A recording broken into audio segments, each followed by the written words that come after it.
remote planning meeting. First of all, a little bit of general housekeeping, as we normally do at the start of every meeting. I'm Councillor Margaret Glancy, Chair of Planning. Prior to this evening's meeting, we have been texting the technology and confirm the speakers are in attendance and can be heard. I also confirm that I can see and or hear my fellow participating members here this evening. Those members are, I would just like to introduce them, and if each one could sort of raise their hand physically, then we can sort of put a name to a face. Councillor Bindloss, Councillor Brown, Councillor Chandler, Councillor Evans, Councillor Faulkner, Councillor Glancy, myself, Councillor Higgins, Councillor Holmes, Councillor Posnett, Councillor Steadman, and Councillor Wood. Thank you very much, everybody. We have a team of officers present as well this evening. Our planning solicitor, Bob Power, and a member of the legal team, Tom Pickwell. The Assistant Director of Strategic Planning and Delivery, Jim Worley. Democratic Services Manager, Natasha Taylor, and Democratic Services Officer, Sarah Evans. And we also have another member of the planning team here, who Karen Tate. Can I see Karen anywhere? Okay, there you go. Right. I'm sorry, I nearly forgot you there. I do apologise. Members speaking. I'd be grateful if you'd please use your raise hand facility on your screen, and a member of Democratic Services, i.e. Natasha, will make a note and inform me accordingly should I miss it on the screen. Members voting, please note a remote member participating in a vote will cast his or her vote as if participating in a recorded vote. I will ask members alphabetically for their vote, either for, against, or abstain. All microphones will be unmuted while the vote is being recorded. Following the vote, all microphones will be returned to mute. Disruption to remote conferencing. I refer you to the remote meeting procedure rules, which I'm sure we're all aware of by now. In the event of a link failure of all attendees, I will call a short adjournment of up to 5 minutes. If the link cannot be re-established, the meeting shall be adjourned to a later date. In the event of a link failure to individual members, the remote members will be deemed to have left the meeting at the point of failure of the equipment. And if the link cannot be re-established before the end of the meeting, then the presumption will be that the meeting should continue to deal with the items, providing the meeting remains quorate. If there is a disruption with members' connectivity, solicitors for the council will determine whether a member has heard enough of the debate to be able to lawfully vote, depending on the particular circumstances and how much the member has missed. Please be mindful that this meeting is being recorded, and I'd be grateful if you put your phones onto silent.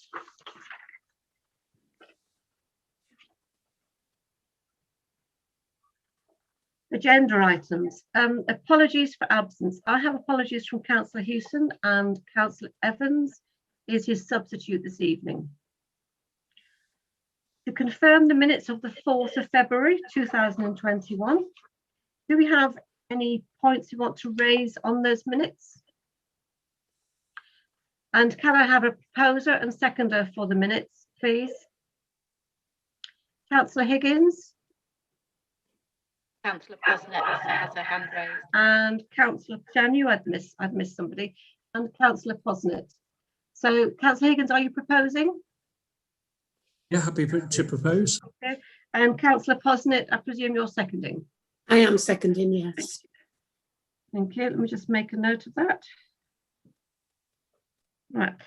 I will take it that the everyone is in agreement with the minutes, unless you wish to raise your hand now. And therefore, there's no need to go through the list of councillors. Sorry, we have Councillor Brown with his hand raised. Okay, Councillor Brown, you have your hand raised. Yes, Chair, nothing to do with the minutes. It's just that I noticed that Councillor Houston's in the meeting with us. Is that he just gave his apologies. But I just noticed his. Oh, I've just spotted the name as well. He shouldn't actually be here, should he? If he's apologising. So I just saw it, so I just thought about should point it out to you, Chair. Thank you. No, thank you. Well spotted there. Well spotted. Can we move Councillor Houston away, please, from the meeting? He shouldn't actually be included. Yes, I'm going to move him into the attendees because I wonder whether he wanted to join as an observer, and that perhaps was his intention to do that. Yeah. So I'm going to move him across into the attendees. Okay. Well spotted, Councillor Brown, because I didn't spot it. Thank you. Right. So I take it that the minutes are agreed and there's no need to go through the roll call for that item. Okay. Declarations of interest. Please note the content of the advice on members' interests, and if you think you have a personal, either non-pecuniary or pecuniary interest or bias, please state that now. Councillor Posnett.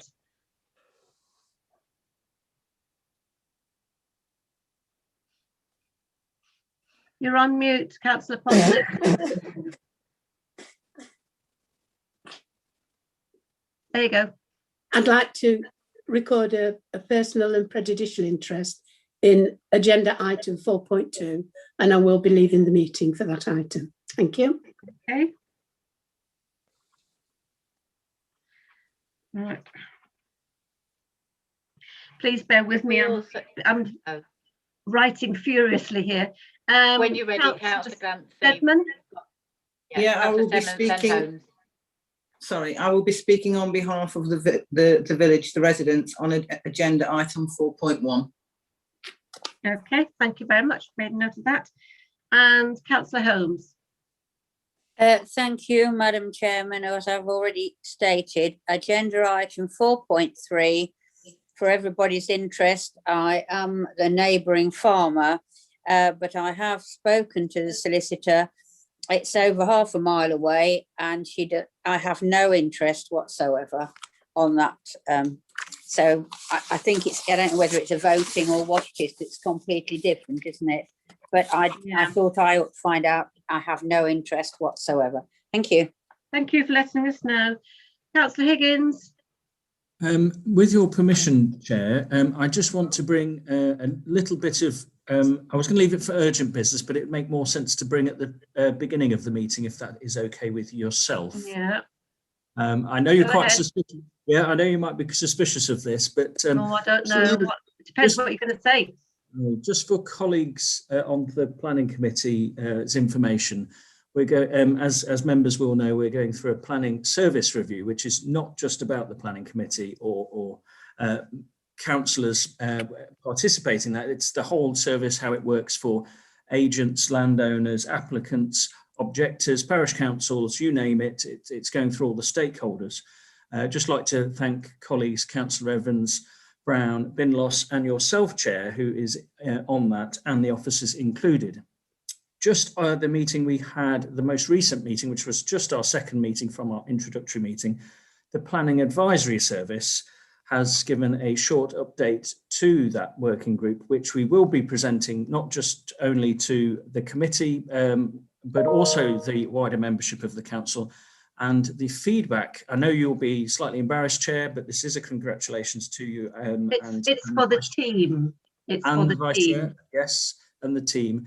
The Planning Advisory Service did say they felt that the way Melton Borough Council conducted its planning committee and its schedule, especially in COVID times, was one of the best they had seen, and that they had made residents feel comfortable and people who are not usually used to public speaking in that, and had taken a lot of the fear factor away, which had allowed the public to engage in planning applications, and also that it was trying to engage appropriately with applicants as well. So I just wanted to pass that on. I know, Chair, it was a lot of praise in the report for yourself and the team, but I just thought to update the wider membership on that.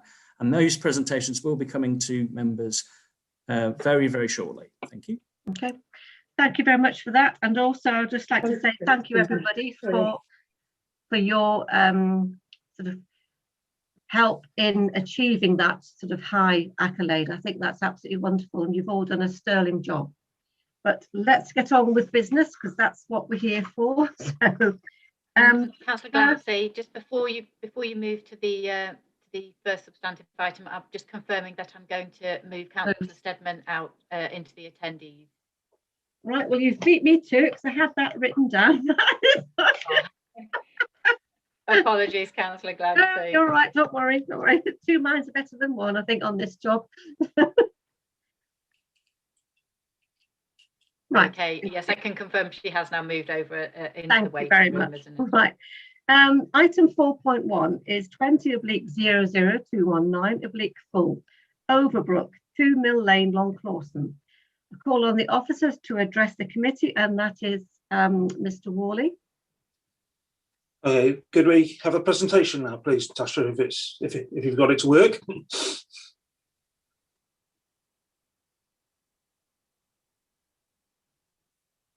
And I'll do my best to guide you through the slide changes. I'll apologise in advance because I might be going backwards and forwards a little bit. We really need to home in on some of the details, and apologies to the committee as well, because there's quite a lot to say, so go on a bit. So hopefully you've all visited this site. It's very important that you did, because a lot of this is about visual aspects and how it relates to its surroundings. It's in the very heart of Long Clawson,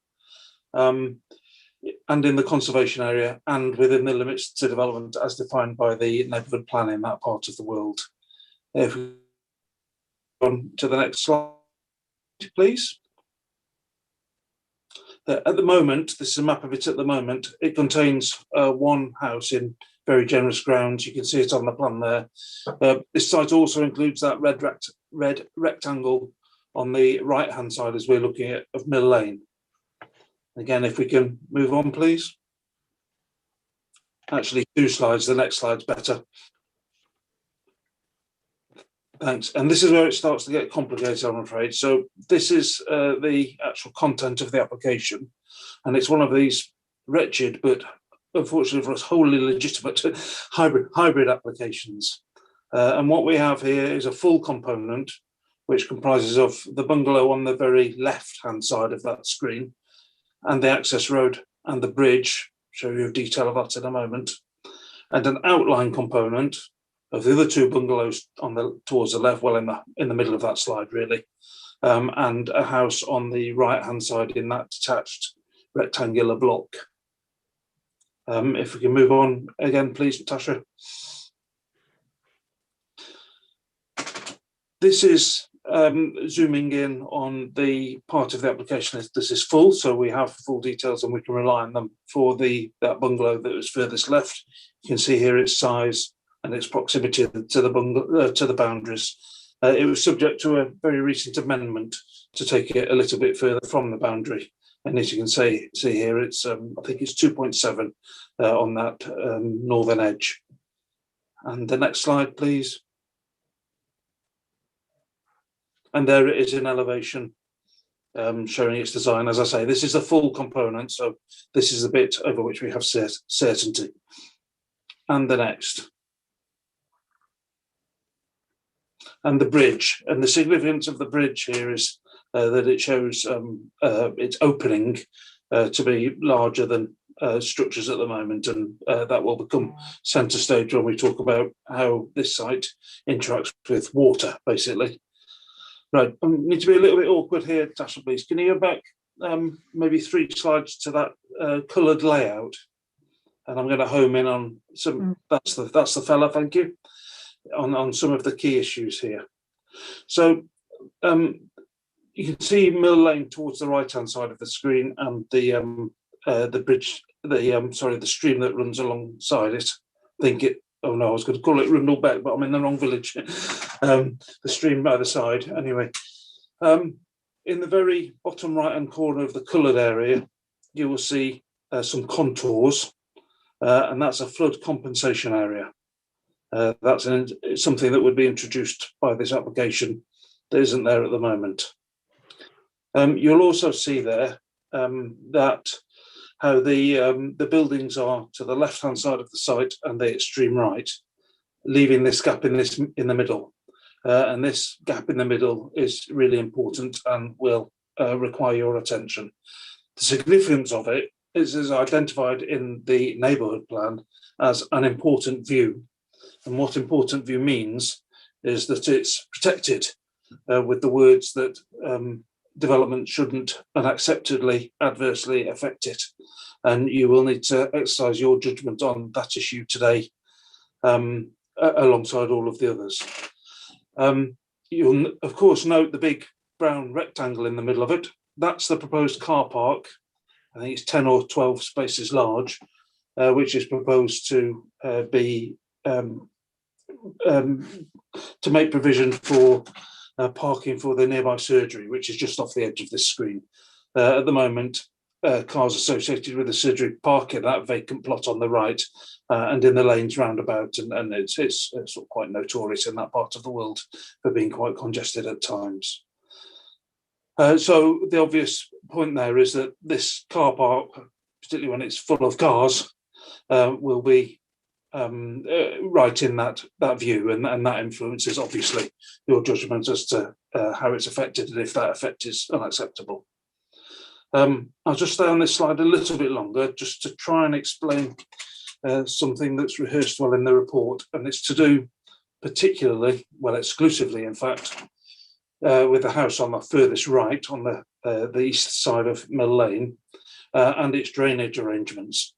So this house proposes to drain firstly into soakaways on the site, but then those soakaways would discharge into a main sewer that runs up and down Mill Lane.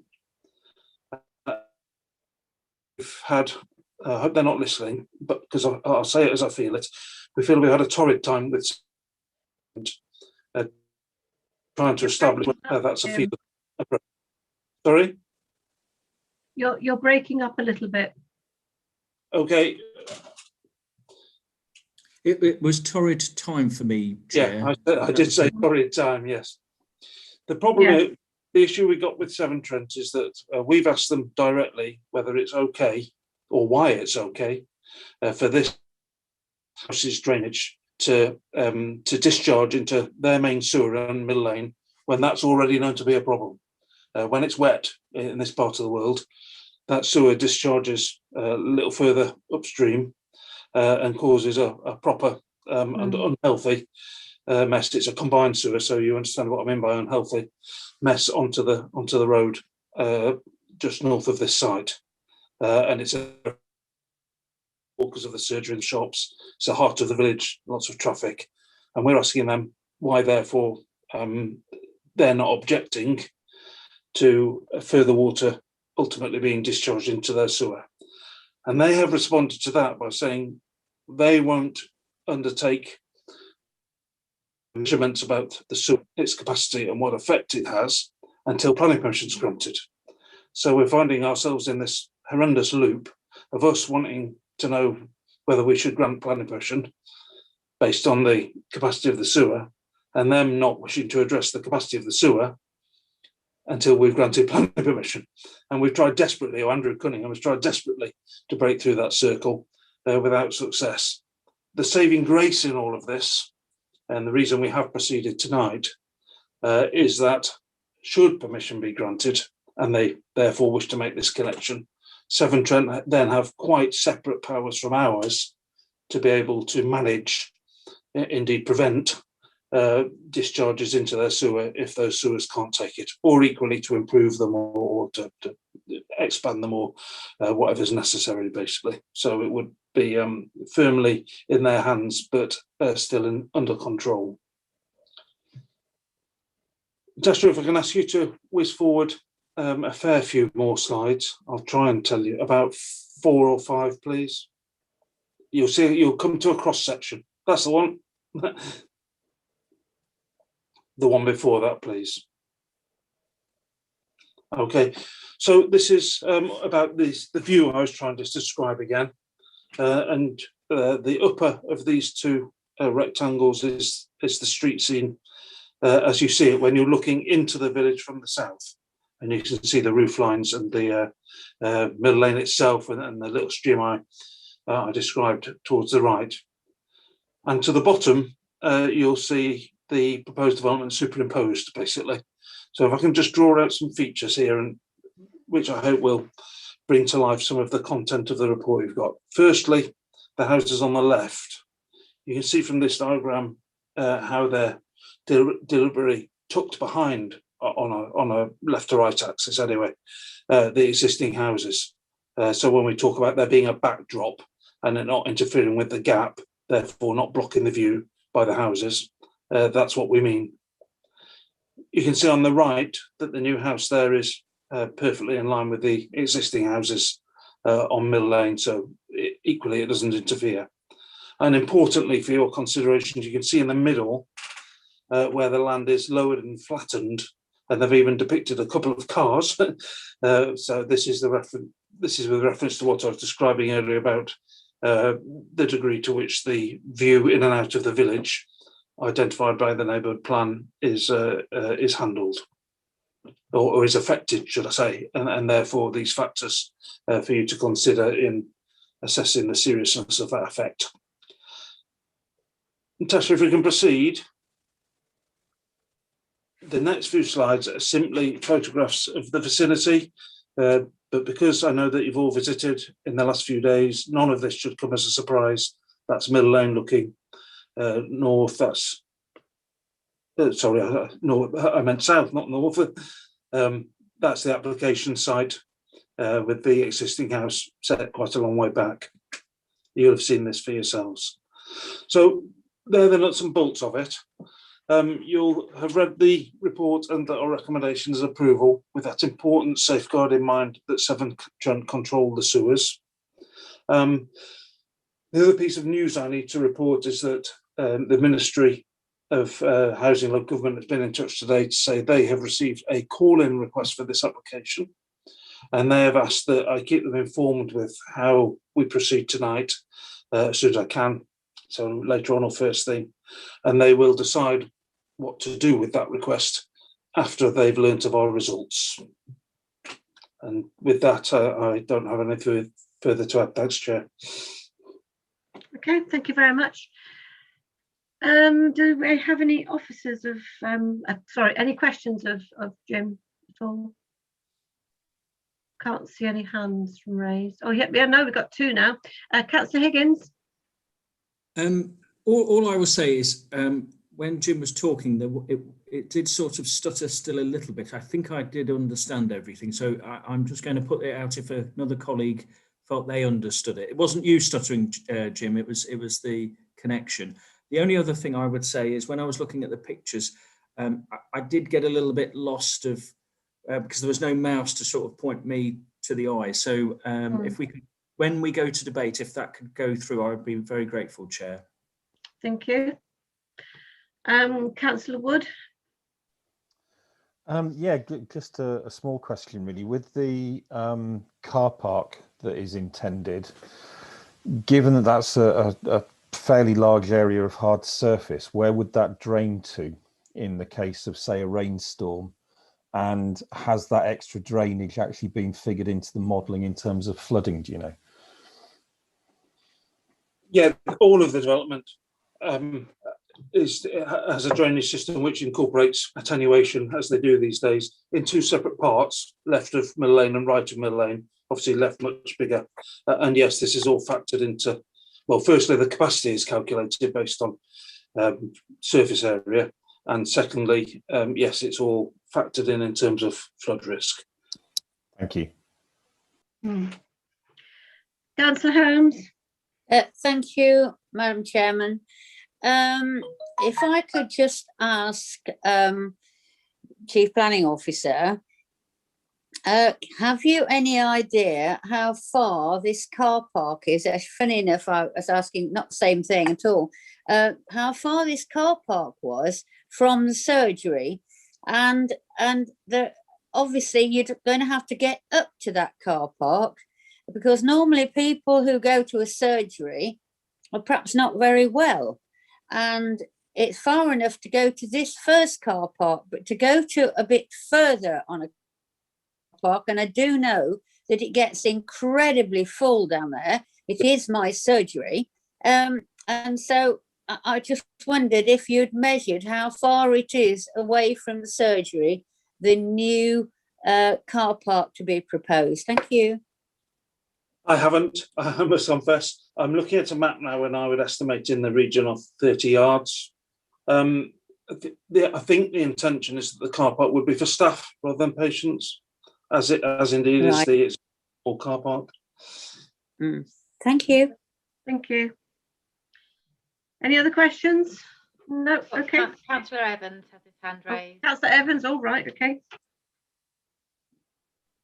Thank you, Chair. I'd just like to ask the Chief Planning Officer, I notice in this report, we're well aware that the doctor surgery is in the Sands.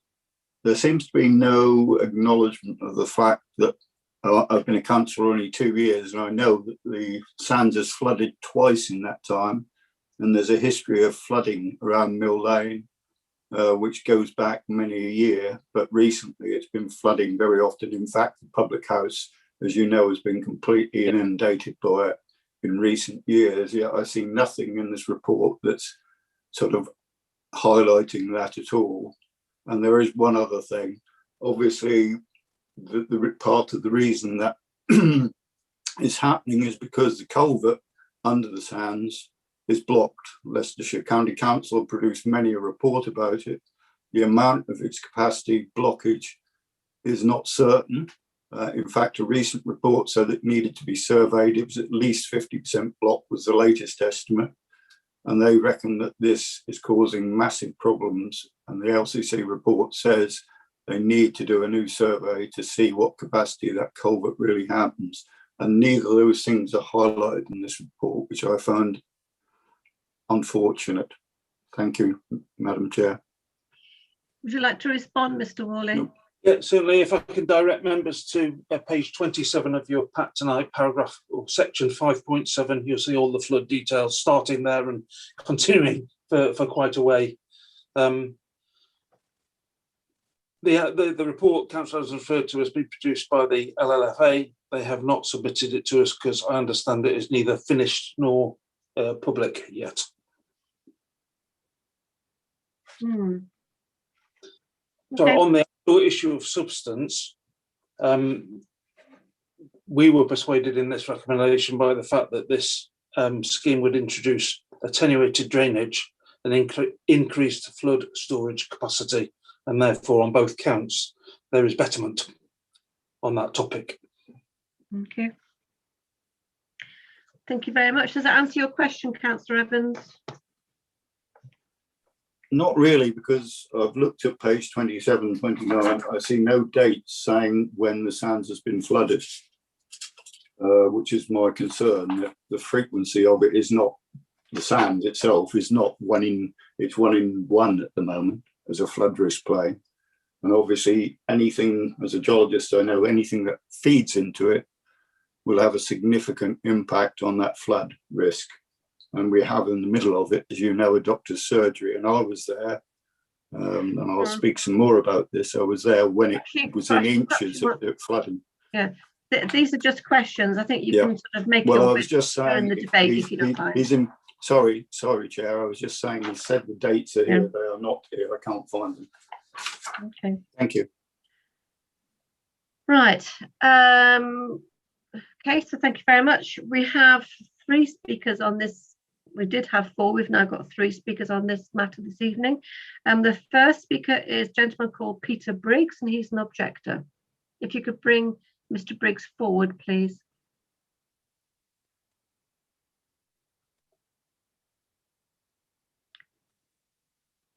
Good evening, Mr. Briggs. You're on mute at the moment.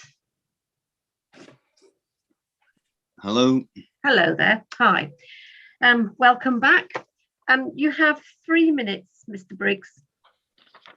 I live at 9 Mill Lane, next door to the proposed build of Plot 4. This area is currently occupied by a car park and absorbs lots of water from which currently flows off the field above and behind the proposed site.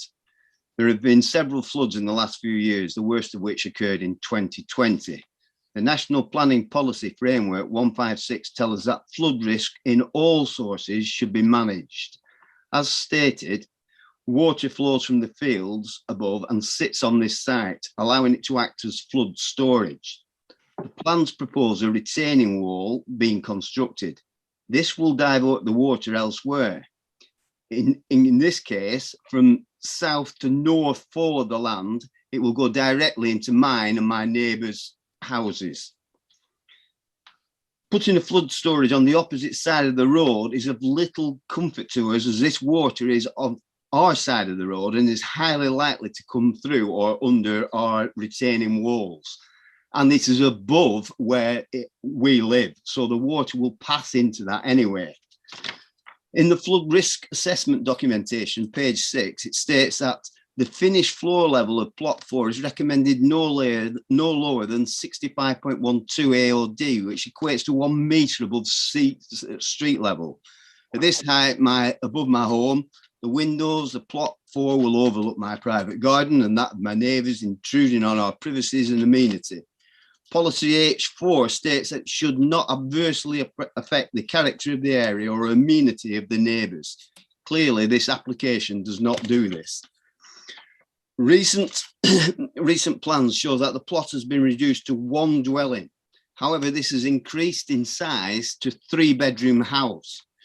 When you take tandem parking, room for bin storage, 1 metre ramp to get up to the house, the retaining wall with drainage, there will be very little space for these amenities to take place. In the planning proposal, the document 559, it states that the proposed car park is no different to the existing one. So street lighting would not be needed. The current space used for parking has no planning permission. It is unofficial and therefore not bound by the requirements for a car park to be lit and have payments to the businesses it serves. The existing car park does not form part of access to private housing. It does not. Sorry, somebody interrupted there. Can I just? I think he was pointing out you've got 30 seconds left. Right, thank you. Oh.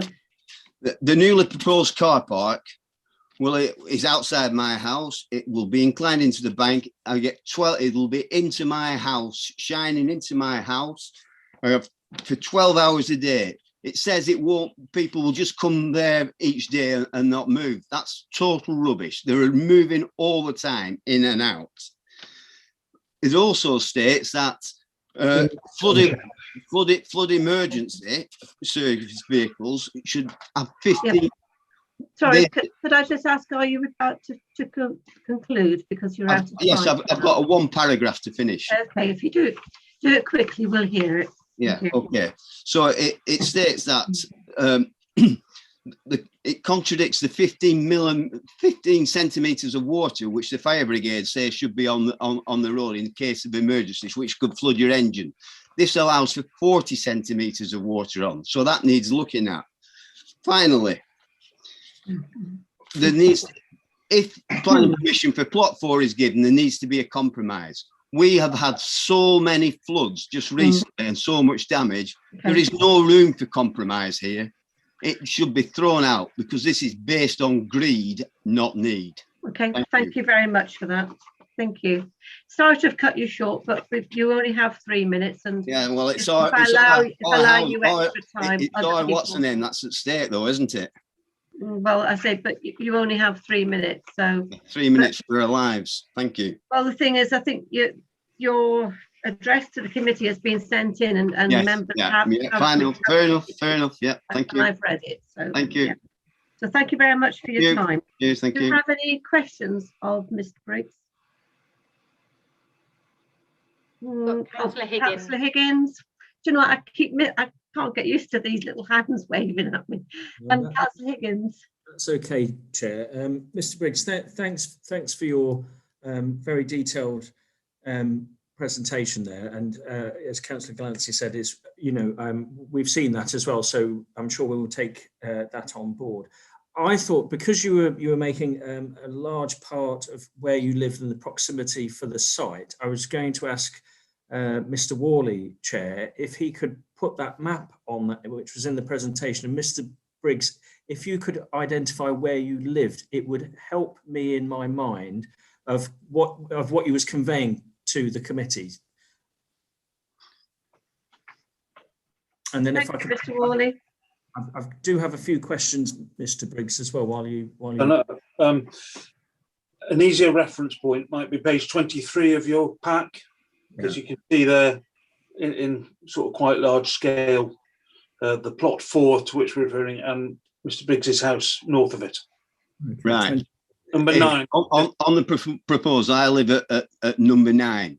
So the water flows, the water flows down towards the top of the map, i.e. towards number 7 from, So behind the proposed slot here are open fields which drain onto plot 4.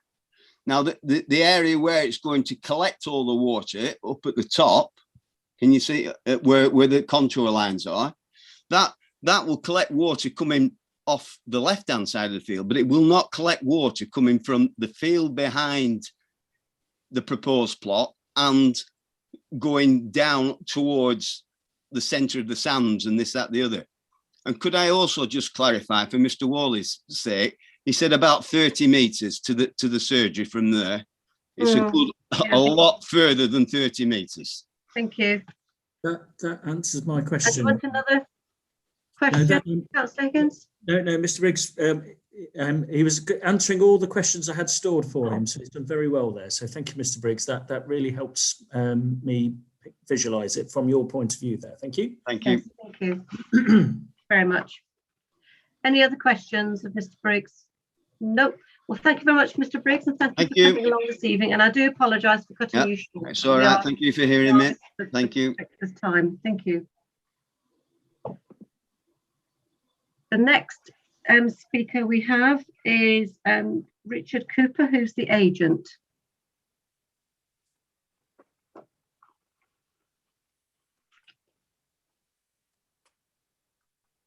Good evening. Can you hear me? Hello. Hello. We can Yes. hear you.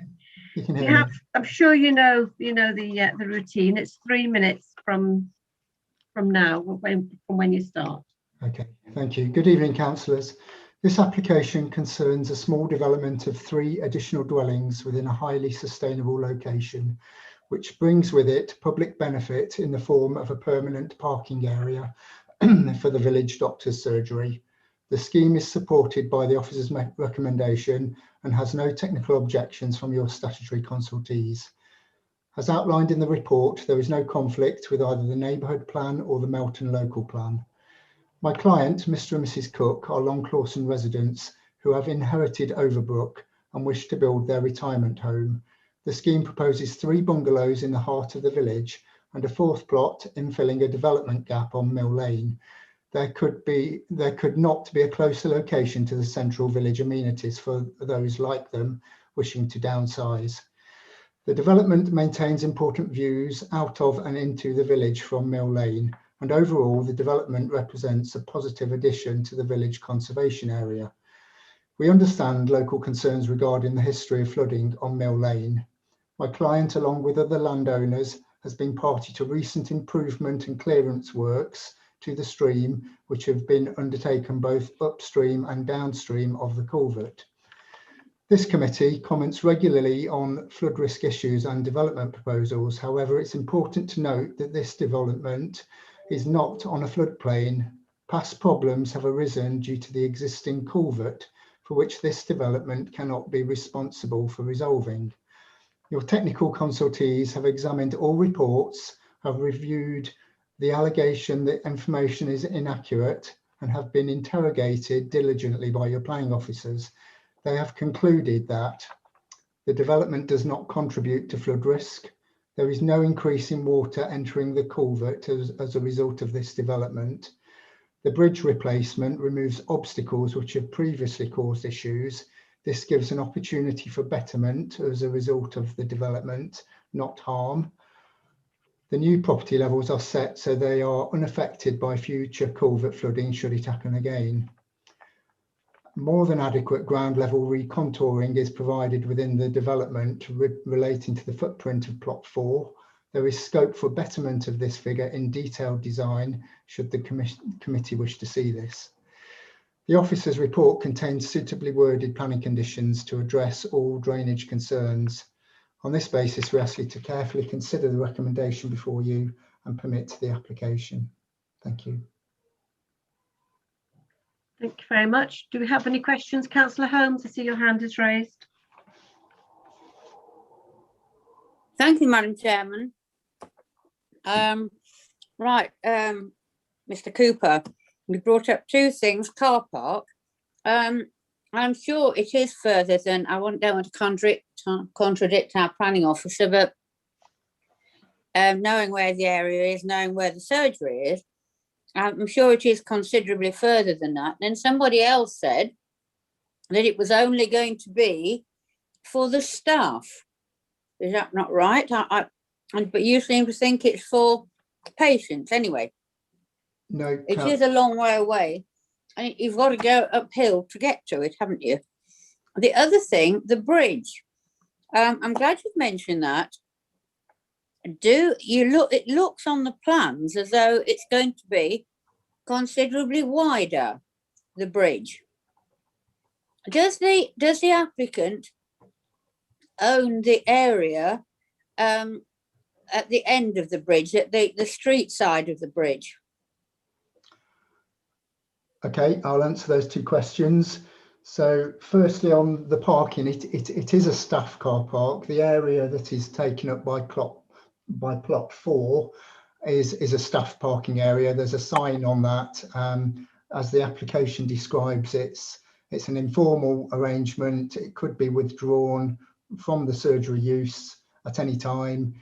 Our application included a supporting letter in favour from the doctor's surgery for this permanent arrangement, which is included in the application.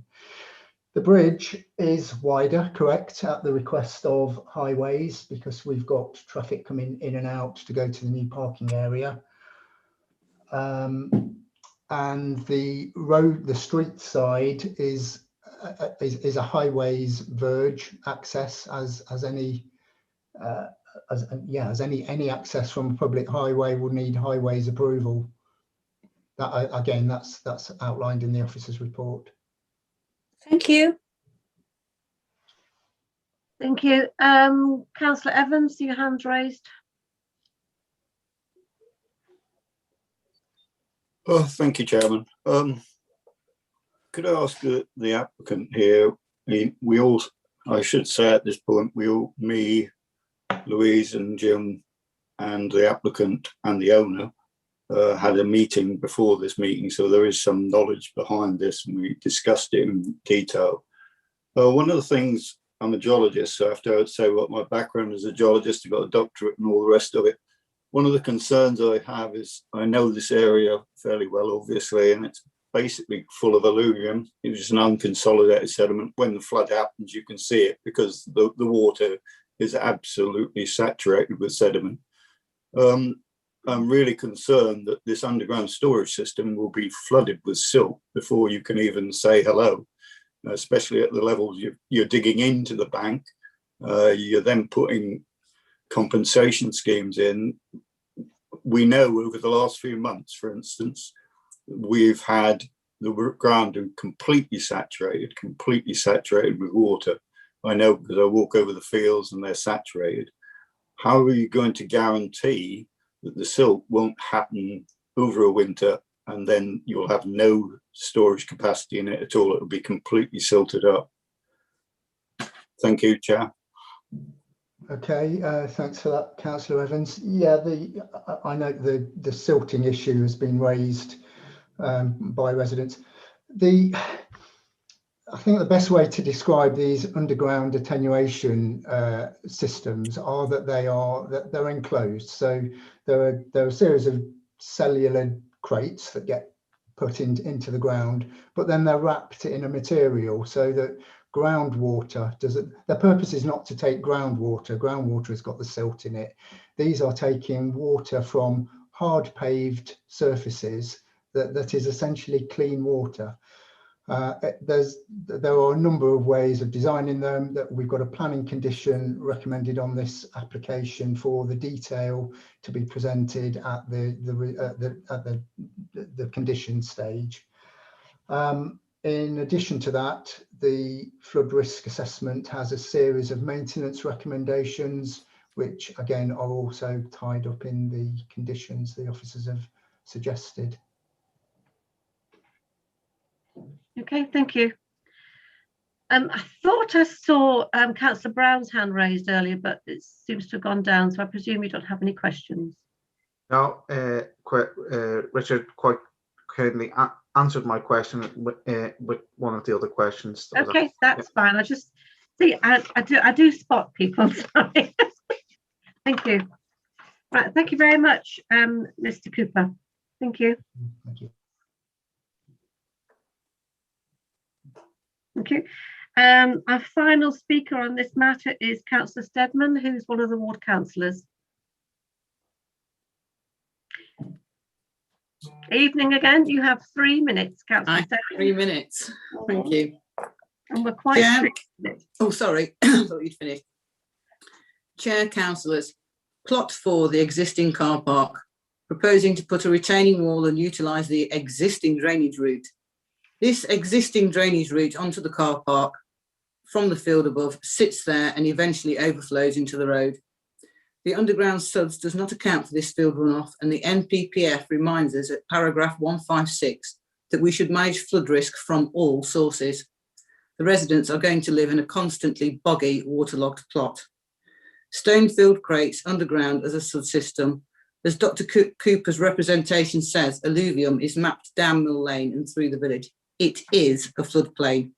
By its very nature, it is unconsolidated sediment, and these crates will soon silt up after a couple of floods and be useless, and they're underground.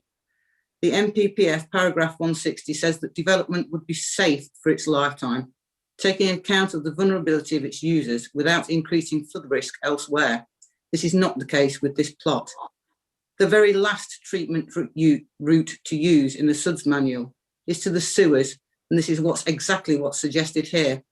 Not only will the crates silt, but ask yourself what will happen when the whole site, the road, and the neighbouring conservation area are under 40 centimetres of water, with a direct route into the mains sewer. I've sent you the pictures.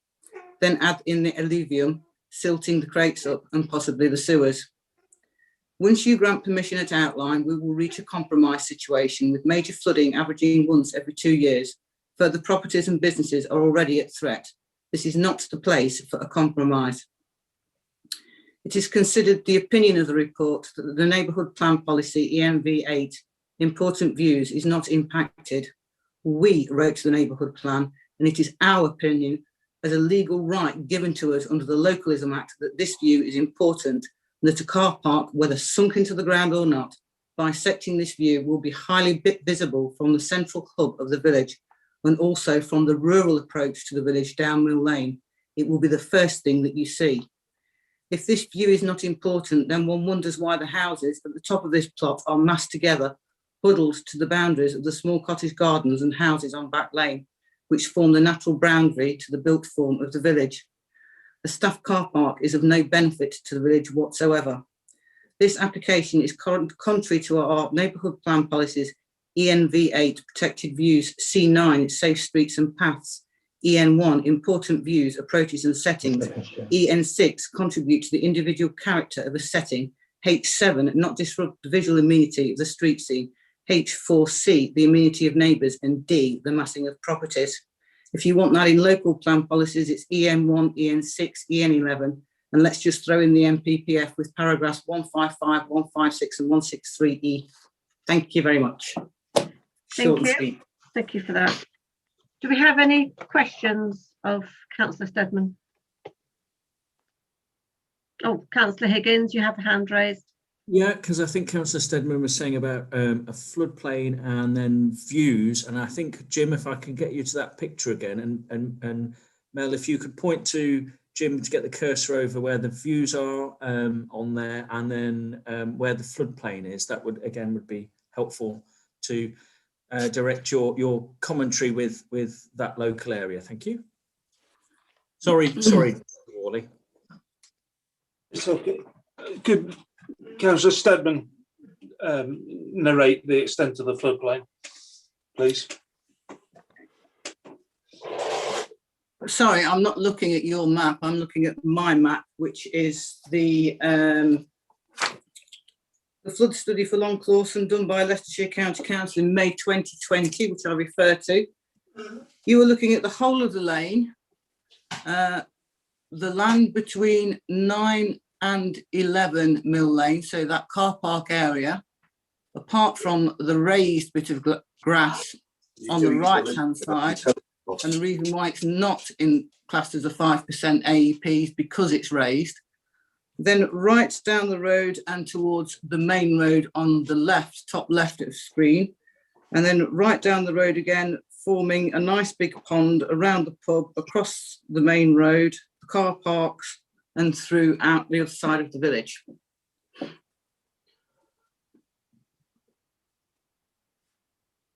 Does that answer your question, Councillor Higgins? It doesn't. Can I pick up the view as part of the question?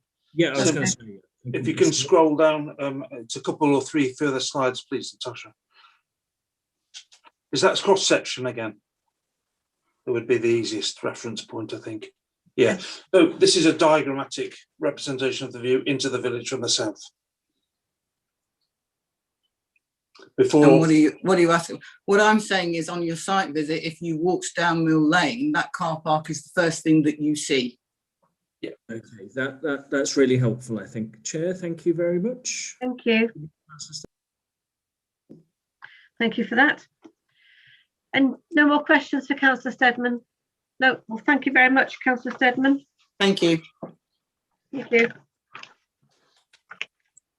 Now, first part of this is for members to ask questions only of officers. If you wish to start the debate, I want to have questions first, please. So do we have any questions before we start? Councillor Higgins. And then Councillor Evans. If officers had any commentary on what we'd Oh yes, heard. that's a good idea. Yes.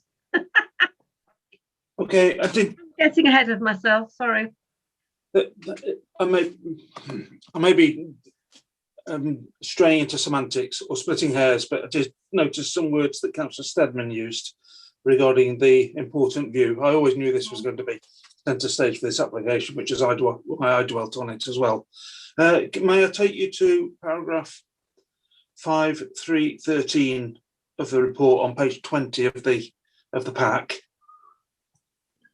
And there you have the exact words of the neighbourhood land policy regarding protected views. And the reason I'm picking this up is I think Councillor Steadman used shorthand and said the view must be changed or something like that. And it doesn't say that. It says proposals which would have an unacceptably detrimental effect. So that is the judgment you need to exert. Not whether anything will be different, but whether it will be unacceptably detrimental.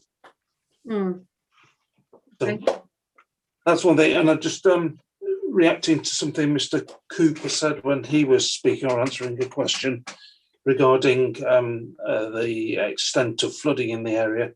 Yeah, the reason that the culvert, whether it's a quarter blocked, a third blocked, or 3/4 blocked, won't be made worse by this development is because this development introduces attenuation that isn't there at the moment, and should it flood, it introduces that flood compensation area, and you'll see in the report it's 9 cubic metres, and you're invited to require it to be larger should you see fit.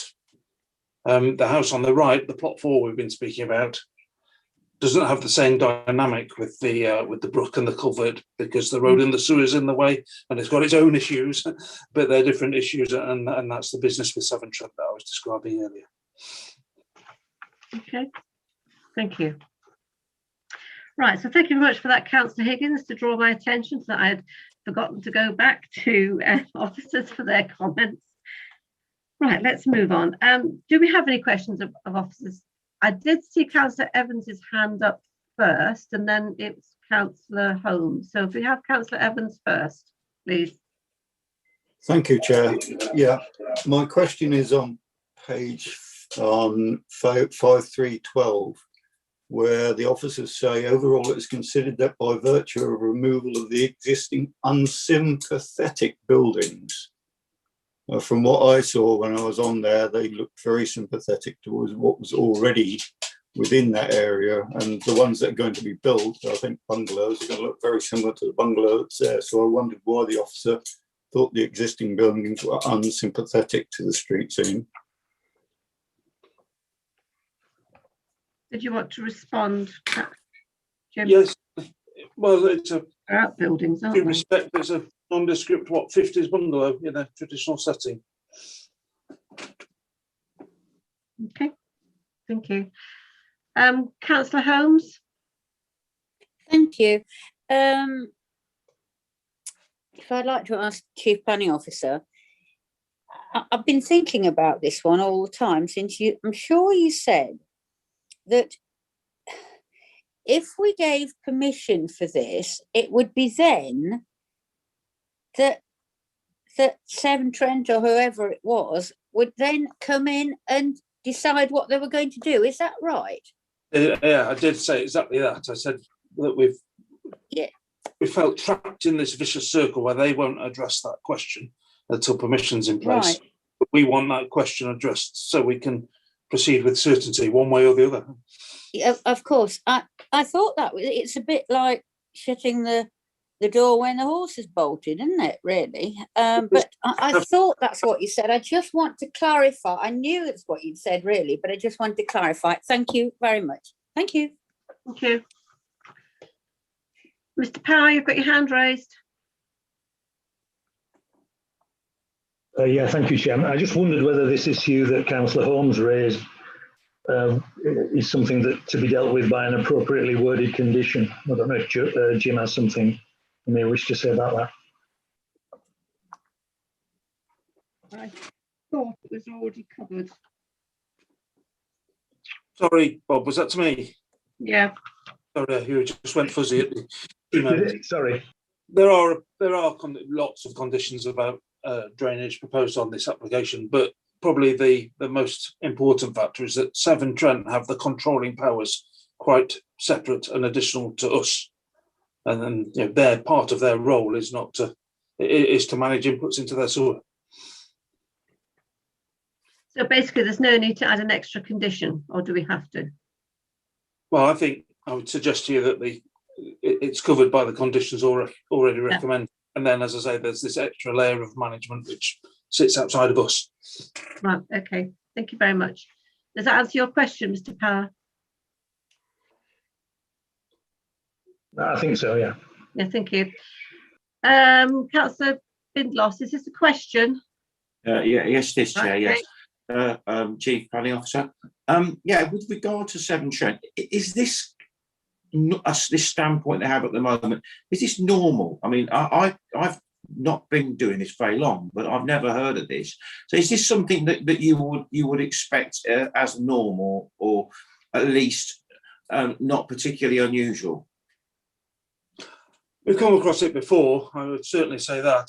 I mean, I would say 9 times out of 10, they're perfectly aware of what their sewers are capable of and don't raise a problem. But then when we're in the margins, they do get into this game of sewer modelling and they expect developers for an exercise of working out whether their sewers can take what additional burden is being sent their way. And obviously they're obliged to do that, aren't they? I mean, if they then work it out and think, look, we need to make these larger, then that is expected of them to do that, isn't it? Not necessarily. The first step is that Severn Trent, oblige developers to do this modelling work, and then the results determine, A, whether it's okay, B, whether the sewer can be approved to accommodate, or C, whether it's just not okay, in which case consent isn't granted. Not dissimilar to ourselves. Okay. Thank you. Right. Mr. Power, you have your hand raised again. And you're on mute. So it's a legacy one, I'll take it down.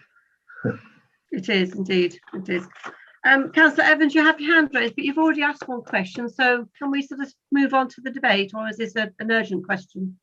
It's just, thank you, Chair. It is kind of fairly urgent, because do Severn Trent acknowledge the fact that at the moment the sewage, when there is flooding, can't do not actually work, because obviously I've been there and stood in sewage, as you've admitted to it. So we're talking surely about a situation where Severn Trent, the sewage needs to be looked at now, let alone in the future with new developments. Thank you. Paulie, do you want to respond to that? I'm sure we've raised it thoroughly. I don't know that we've had them acknowledge it, but in posing the question, we certainly made that point. Times over, I might add as well. Yeah. Drew Cunningham's been pulling his hair out on this application, trying to get, a clear answer, to be honest. Okay. Right, if that's all the questions, I think we'll move on to the debate now. So over to you, councillors.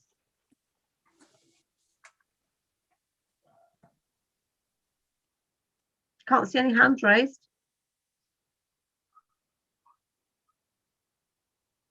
Ah. Well, Councillor Chandler and Councillor Holmes. Councillor Chandler.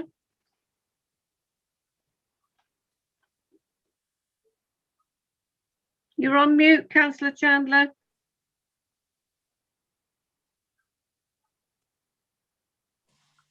There you go. Okay, now. Yeah, brilliant. Listening to all this, I do have to ask myself why we're recommending a site like this for approval when we've got an 11.6 years land supply. When I took over the local plan in I don't know when it was now, 2015, something like that, we got 3.3. We're now up to 11.6.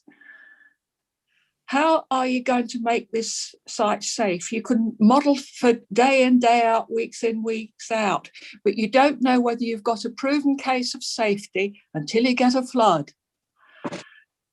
I'm used to flooding in Bottisford. We've still got a widow out of her home from February last year, 2020. I don't think she wants to go back now because she's been out of the place that long and she's lost all confidence. And it's an awful thing when your house, your contents and everything are flooded, and especially when you get it coming out of the sewers. And I just cannot support this recommendation.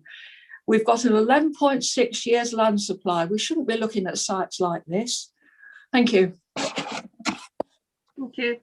Councillor Holmes. Thank you, Madam Chairman. For all the reasons that one of the ward councillors has given, also for the unsatisfactory answer that Severn Trent has given, I would like to refuse this application, or even, I don't even to have come to committee yet, because Severn Trent, they owe it to the people of this rural area. I've been there when it's flooded. I've seen live sewage going down the road. It's a disgrace. And once before, when this came up some years ago, before you probably were a councillor, it was refused. So I just don't understand it. So for all the reasons that Councillor Steadman has given, and also for saying that Severn Trent, they should be coming up first, not, oh, we'll pass it maybe and then we'll see. That is ridiculous, absolutely ridiculous. And I just feel sorry for our senior planning officer who has to put up with this. It is absolutely wrong. Plus the fact that there is 11-year supply of houses, which Councillor Chandler's just said. I would like to refuse this application. Thank you. Right. Councillor Evans, you must know that after having a proposal, we need a seconder. I'm seconding that proposal. Thank you, Chair. I agree entirely with the sentiments of Councillor Elaine Holmes. I've seen the surgery. If the surgery, that is the biggest surgery in the Vale of Belvoir, if that surgery floods, we are without a service for the whole of the Vale of Belvoir. Exactly. It was within inches of flooding. I saw it. There are sandbags at the door now. We cannot afford, as members, in my opinion, of the planning committee, to take the risk that this situation, which is bad enough now, it floods, that whole sands floods once every year at the moment. We cannot afford to take the risk, and it is a risk, of it flooding even worse, because we will be out without a GP surgery for the whole area. Thank you. Now, what would be helpful if we had those policy numbers that? Yeah, I can give them to you if you want. And I Chair. can actually, we can incorporate that into the proposal. Right, okay. Proposal. Yeah, it's policy EMV8, C9, EN1, EN6, H7D, H4C, and local plan policies EM1, 6, and 11. Okay, so that's neighbourhood plan policies, the first ones, and the second one is local plan policies. Okay. Yep. Thank you. Thank you very much for that. Councillor Higgins.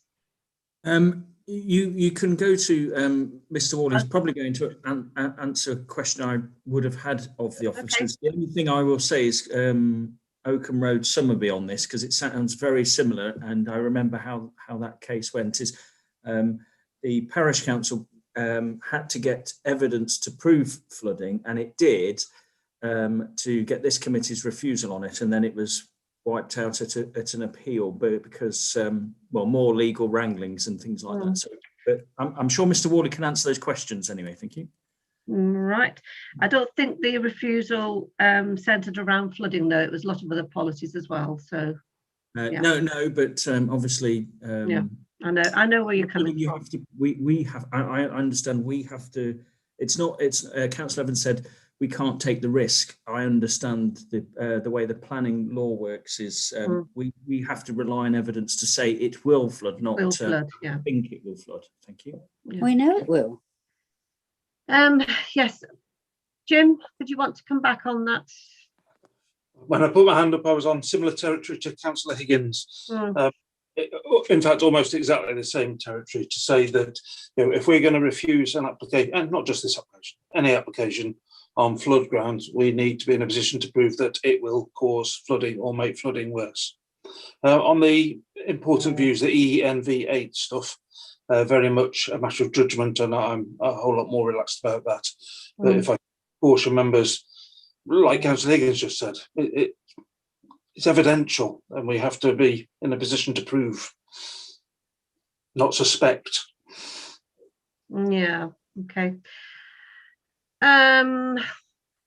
Bob Power, you've got your hand raised. Chairman, yes, just to echo what Jim has said, in relation to flooding and flooding attenuation, it's a technical topic upon which, if an authority is wishing to refuse, it would need to support its refusal with professional evidence, really. And if you did that without proper evidence, you would be at risk, not only of the case being lost, but worse possibly. I've seen it in many cases. Okay. Right. We've got 3 hands up, and all of you have already spoken. So do we have anybody else that would like to take part in the debate? We've had a proposal, and Councillor Faulkner. Yes, thank you, Chair. Yes, it's a very tricky one, this, because, you know, like I say, it's evidential based. We know it's going to flood, but we can't prove it's going to be worse than it already is. And this site does not have to make it better. That's the downside of it all. But you know, it's a very tricky one. I think that we're on better ground with the policy ENV8, because that we can evidence. So, you know, I think if we leave the flooding bit in, we're in danger of losing straight away. Yeah. But if we stick with just the policy ENV8, I think we're on a lot safer ground. I don't know what the proposer second, I think. Okay. I'll ask Councillor Holmes. Are you in agreement with that? Yeah. Oh, I have put my hand up again. Yes, I am. But I also feel that the authority, I don't know quite how it could be worded, but Severn Trent should somehow be reprimanded, if you like, because this isn't fair on our No, not at planners. all.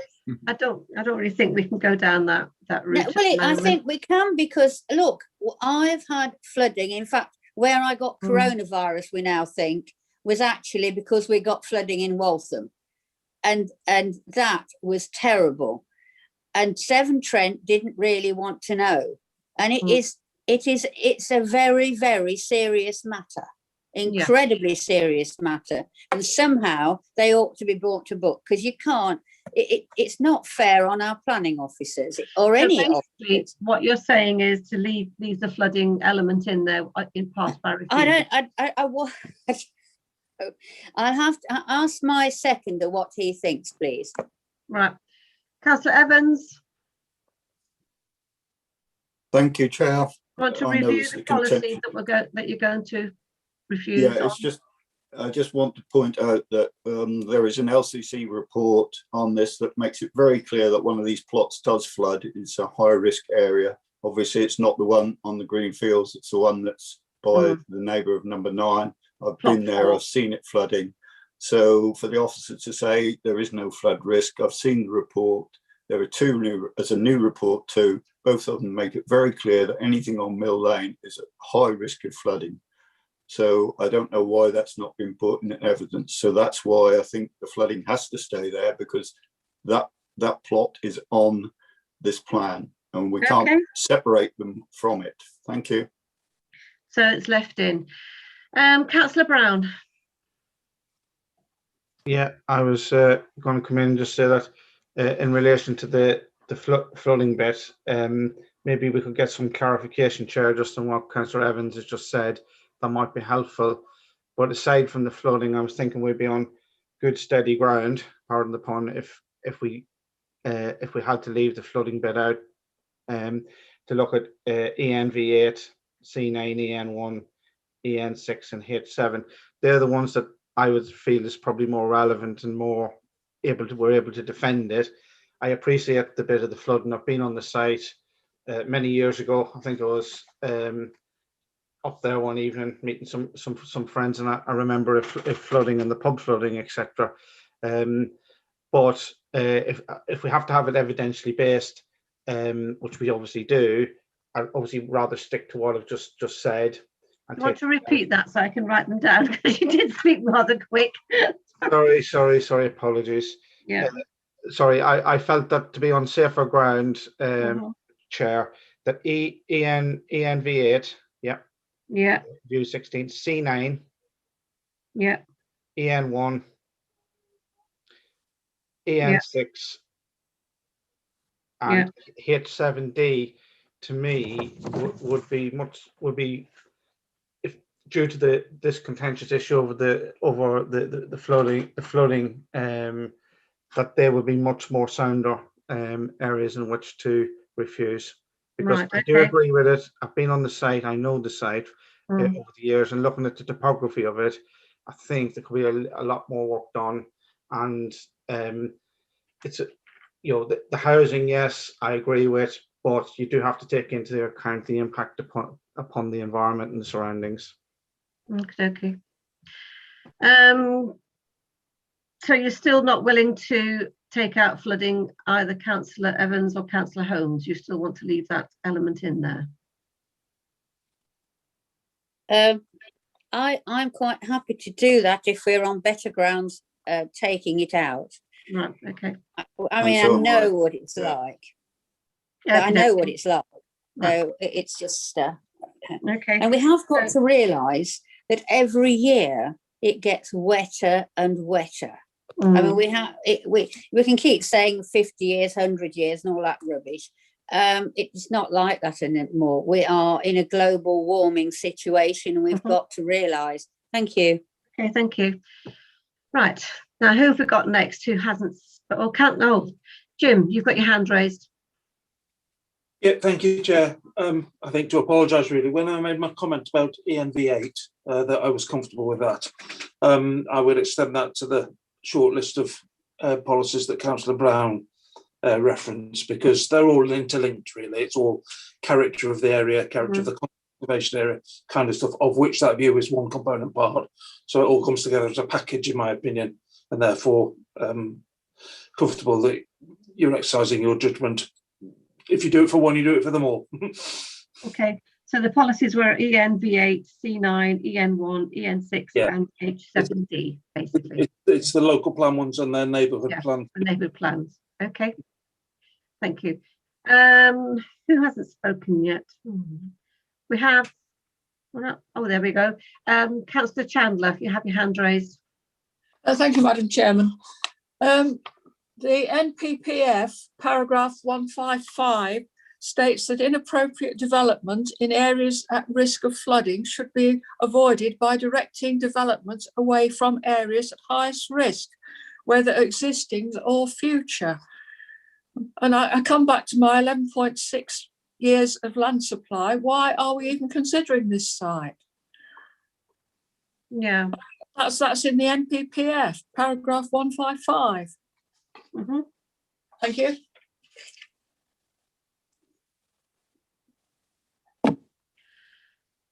Right, Mr. Power, you've got your hand raised.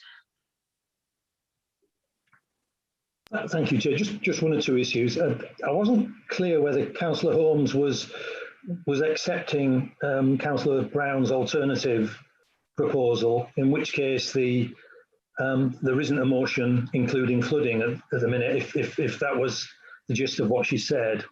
The other thing, Councillor Evans referred to some reports, but I'm not sure what status those reports have. So I'm not sure they can be relied on unless we know, what status they have. Yeah. And the other thing, just to echo what Jim said, I mean, just looking at ENV8, it's a subjective judgment, and that's why you have a great deal more scope with policies concerned with a subjective assessment in contrast to flooding. Yes, point taken. I think Councillor Holmes and Councillor Evans have agreed to take out the flooding reason, and therefore that report at the moment is not relevant if that isn't within the motion to refuse. Any other speakers? Nope, not as far as I can. Can I just double check with you, Natasha? There's no other hands up that I've possibly missed? No, that's correct. There are no hands raised. Right. We have a motion to refuse due to the conflict with policies ENV8, C9, H7D in the neighbourhood plan and local plan policies EN1 and EN6. So if I go through the list now of members for your vote for, against or refused. The first one is Councillor Bindloss. Oh. Thank you. Councillor Brown. Oh. Thank you. Councillor Chandler. For refusal. Thank you for refusal. Councillor Evans.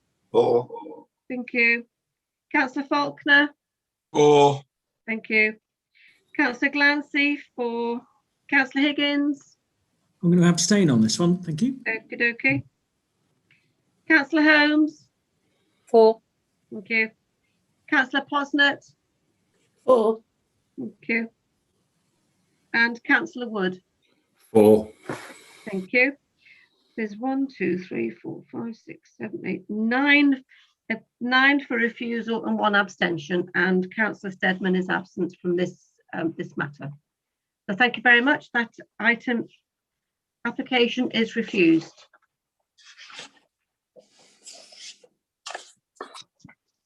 Councillor Glancy, before you move on, I'll bring Councillor Steadman back into the meeting, and I will take Councillor Posner out into the waiting room. Okay, there's lots of moving around tonight.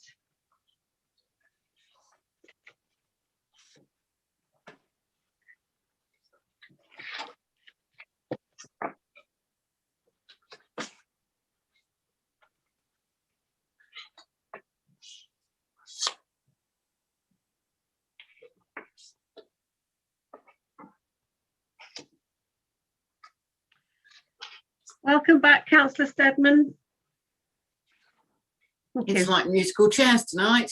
I just said that there's a lot of moving around. The next item on the agenda is item 4.2, which is 19/01130 which is outline.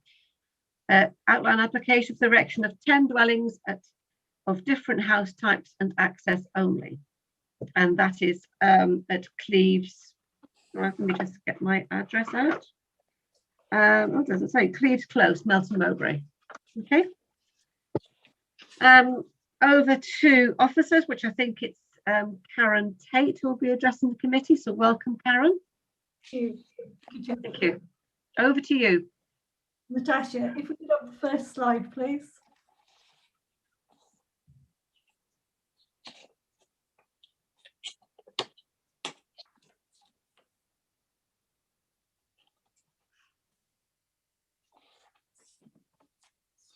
Thank you.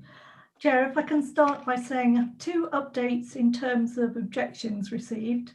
One from the Ramblers, who lodged a second objection, but commented that the footpath, which runs along the northern boundary of the site, is well used.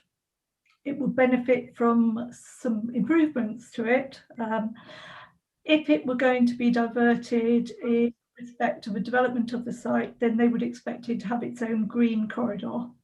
The second objection is from your presenters later on. This should be added to the Appendix B summary of representations received. His objections can be summarised as issues in relation to access to the development and road traffic on Cleves Close, flooding issues, impact on wildlife and trees on the site, and change to the character and appearance of the area. He's suggesting that the number of dwellings, if the development were to be approved, should be reduced to between 4 and 5. Thank you. In terms of the presentation, if I could have the next slide, please, Natasha. Thank you. This is an outline application with access only to be determined at this stage. So the matters of layout, scale and design are left for the second stage, which is the reserve matters stage. But what we do have is an indicative layout plan, which is primarily used to confirm that this site can achieve and accommodate 10 dwellings. And those dwellings can be located outside the floodplain. And if we move on to the next slide, I'll explain the floodplain in a little more detail. The site is located on the southern side to the edge of the River Eye. And the blue line and the dark blue line indicate the flood zones 3 and 2. The remainder of the site is in flood zone 1. Part of the reason that the application has taken some time to be processed is in relation to the floodplain. There's been some significant discussions between the applicant's flood engineers and the Environment Agency and ourselves in relation to the exact position of the floodplain. This is the agreed position with the Environment Agency. Local concerns relating to flood runoff from Cleves Close, Holland Road and Melbourne Drive onto the site, which you'll see from the representations, are noted, but neither the Environment Agency nor the lead local flood authority have raised objections on these grounds. And in this respect, we are led by their technical expertise. As you'll see from the previous slide, the development is considered and is being proposed to be accommodated fully within flood zone 1, which meets our own policy position in relation to appropriate locations for development within flood zones 1, 2 and 3, and the NPPF, where the direction is to locate development in flood zone 1. However, a number of conditions are attached, which you'll see from the recommendations list, which deals specifically to ensuring that this site doesn't result in flooding elsewhere or further downstream. Could I have the next slide, please? Thanks, Natasha. This slide explains in a little more detail about the development area. It responds and reflects the floodplain and the flood zones. So the white area is the developable area within flood zone 1. The green shaded area is also an enhanced wildlife area. The gap between the two, or rather the extent of the wildlife area, which respects and aligns with flood zones 2 and 3, ranges between 18.5 to 21.5 metres in depth on average, with the developable area ranging between 34 to 29 metres in depth towards the eastern boundary. As I say, all the development area is within flood zone 1, with a very, very small incursion into flood zone 2. If you look at the right side of the picture, the green area is a little sort of V-shaped area. Yeah. Yeah. There's a very small section of what would be a suggested pavement, which would sit within that flood zone 2 area, but everything else, including the access, would be located within flood zone 1. SUDS is indicated as being applicable to this site and proposed. This would take the form of attenuation storage tanks. These would be expected to be located within the wildlife area, and that's a matter that would be dealt with at reserve matters stage. Conditions that are proposed by the Environment Agency and Leicestershire Lead Local Flood Authority ensure that the site raises no river or surface water runoff flooding issues. I'm aware that local residents have expressed considerable concerns about runoff in relation to their own properties. However, this site is one which is intended, which we have a certainty will wash its own face in terms of surface water runoff and any impacts in terms of the river. We're satisfied that, and the Environment Agency and Lead Local Flood Authority, that a development could be accommodated, which would not result in any additional runoff or in relation to the adjoining properties. The enhanced wildlife area has been proposed following consultation responses from both the County Ecology and the Environment Agency. In particular, we have looked at, or rather the applicants have looked at, bats, great crested newts, and other reptiles in relation to this site. There is a great crested newt colony nearby, and there's been some considerable discussion between the applicants' agents and LCC Ecology in relation to this matter. Alongside this aspect, you will be aware that the River Eye has been subject to some biodiversity improvements and some considerable work bankside in line with the Environment Agency biodiversity strategy. As a consequence, the conditions that we have suggested in relation to landscaping and ecology and wildlife protection are ones which have been proposed by the Environment Agency. They're all embracing, and condition 6 in particular asks for a management strategy that would cover all wildlife within the site, would also deal with what will be some additional great crested newt survey work that needs to be done. We're satisfied that is sufficient to ensure that wildlife would be protected. The little drawing, the little dotted line that you see along the riverside and just tagging into the enhanced wildlife area is great crested newt protection fencing. Okay.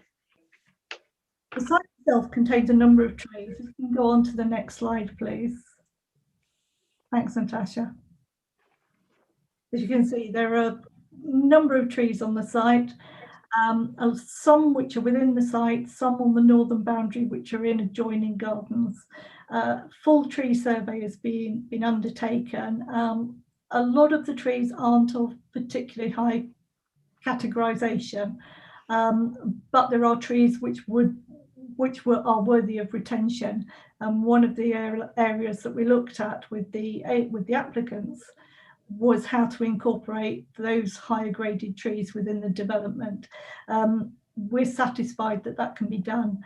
You will appreciate, for those of you who know the site, that on the western boundary there are some tall cypresses, and those we're very keen to retain or replace with similar.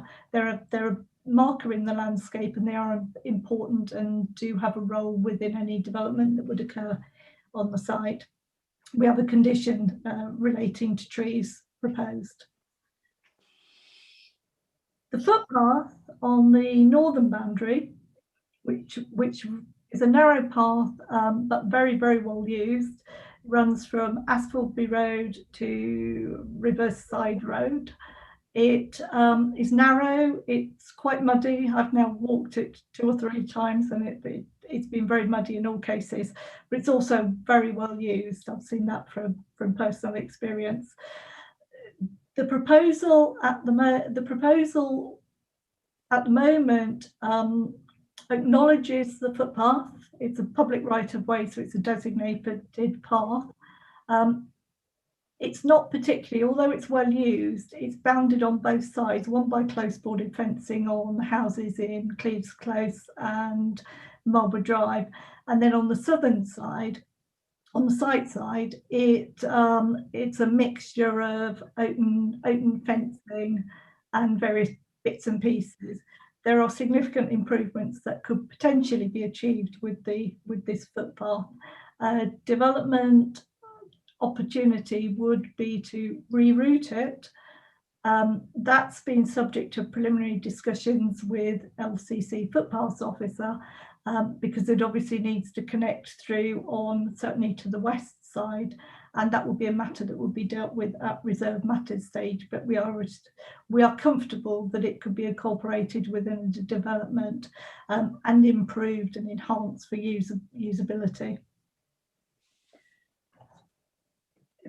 The slide that you see is also the topographical slide. The site has a slope to it, not a significant slope, not a steep slope, but a slope nonetheless. The slope ranges from around 72 AOD on the northern part of the site and slopes down to the river edge, which is about 68.58 AOD. Cleves Close houses sit level with the northern boundary, so at the round about the 72 AOD mark. Some properties in Melbourne Drive are actually elevated above this level. So the comments in the submissions which talk about differences in height relate to that difference.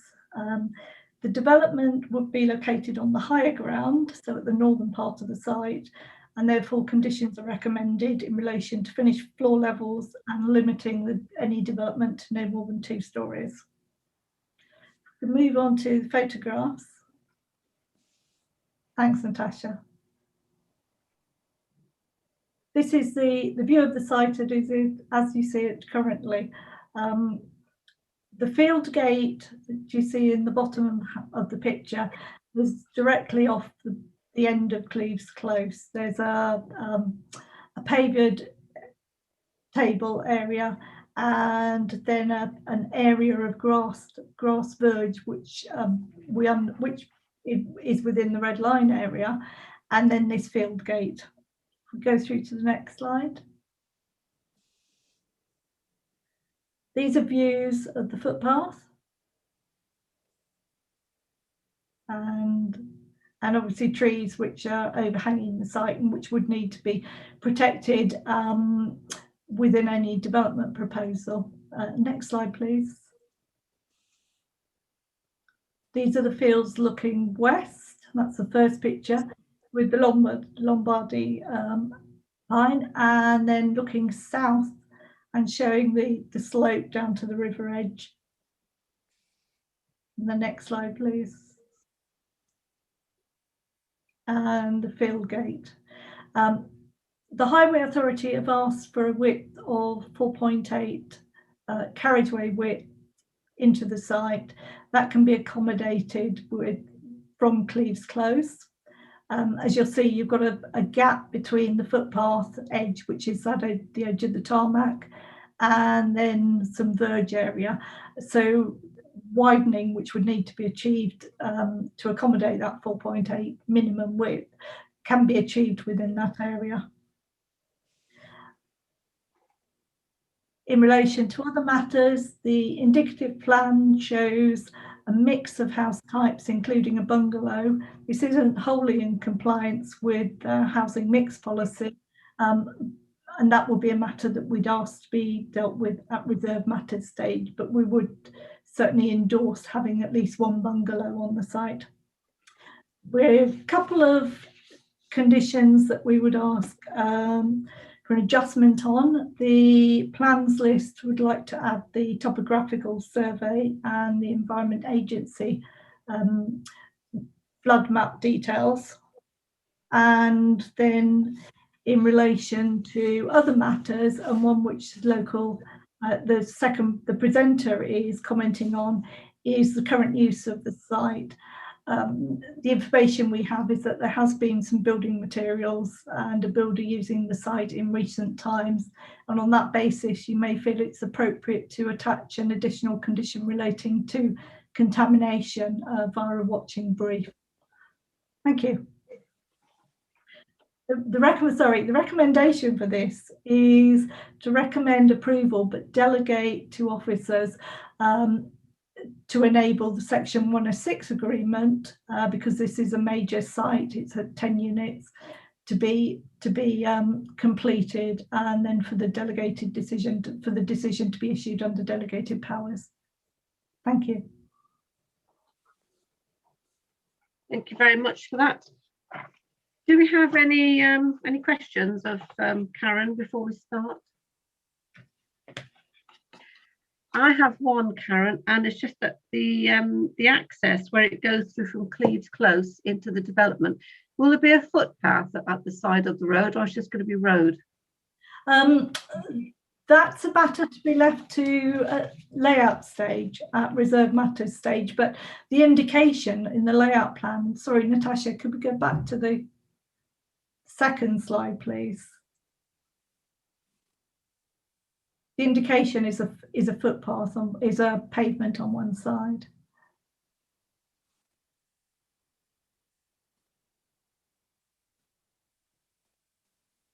Oh, right, I can see it now. Yeah. Yes. Yep. Okay. Thank you. I must have missed that. Sorry. Sorry. Thank you. Councillor Steadman, you've got your hand raised. Question of Karen. Yes, similar to yours, actually, Chair. The access onto Cleves Close, 4.8 metres. I assume Cleves Close is 4.8 metres. Now, this looks like an agricultural piece of land to me. So does the applicant have an agricultural right of way over Cleves Close, or do they have a residential right of way over that land?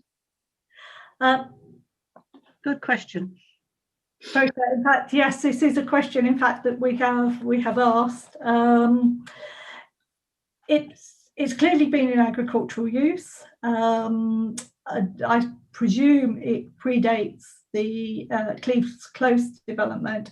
One of the questions that we did raise was in terms of the access into the site. Cleves Close has been identified as private road, so not adopted highway. That would be a matter for the owners of the road, and we're unclear as to who that is, whether it's a management arrangement amongst the residents, to discuss and negotiate with the applicants and future developments. Granting planning permission doesn't impose a right to undertake a development. What it does is it grants a planning permission. That planning permission doesn't override any private rights. So this would be a negotiation between the parties. Look forward to hearing from them then. Okay. Thank you. Any other questions? Nope. Okay, thank you very much. Thank you, Karen. We have two speakers on this matter this evening, and the first one is Damon Ferguson, who's an objector. If we could bring Mr. Ferguson to the meeting, please.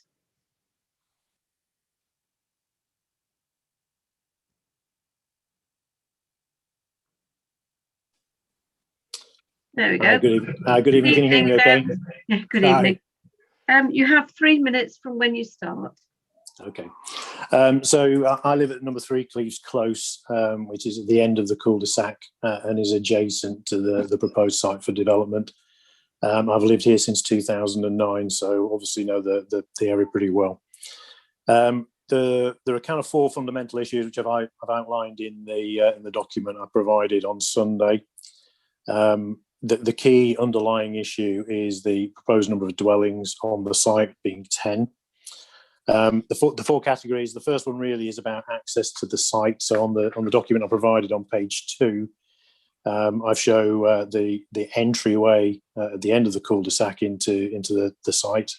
We've measured that as 4.6 metres, which doesn't quite meet the 4.8 metres that the planning officer was talking about.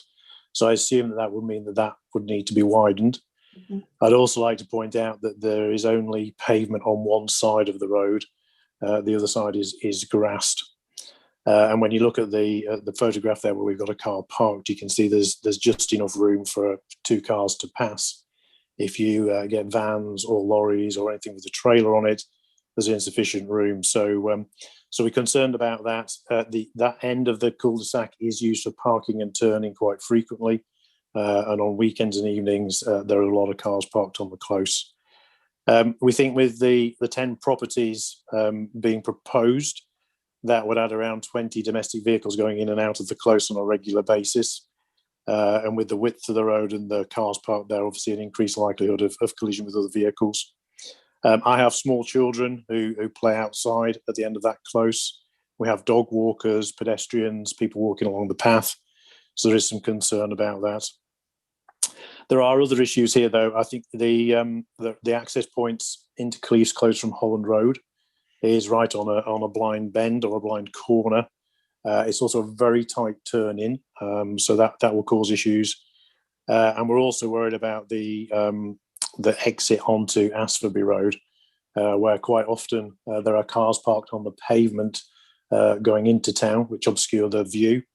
And quite often cars are doing more than the 30 mile per hour speed limit in there. So it's not just necessarily the access from Cleves Close into the development site, it's access through from Asforby Road all the way through to the site. The planning officer talked about the risk of flooding.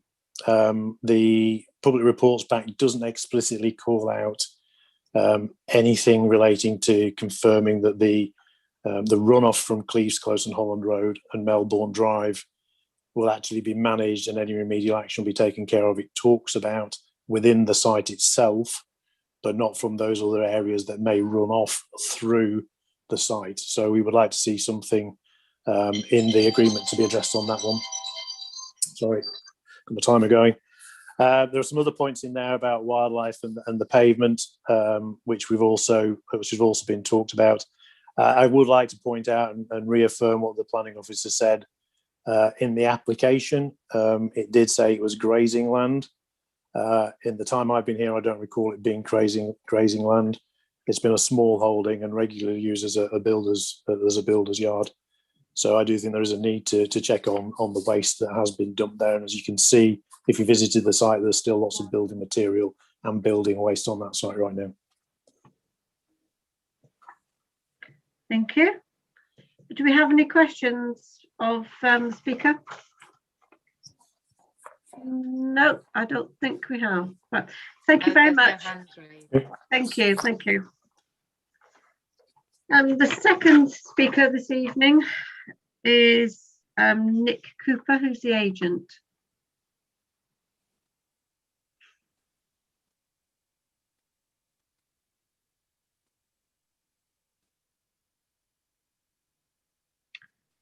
Good evening, Mr. Cooper. Good evening. Hi. Hi. You've got 3 minutes from when you start.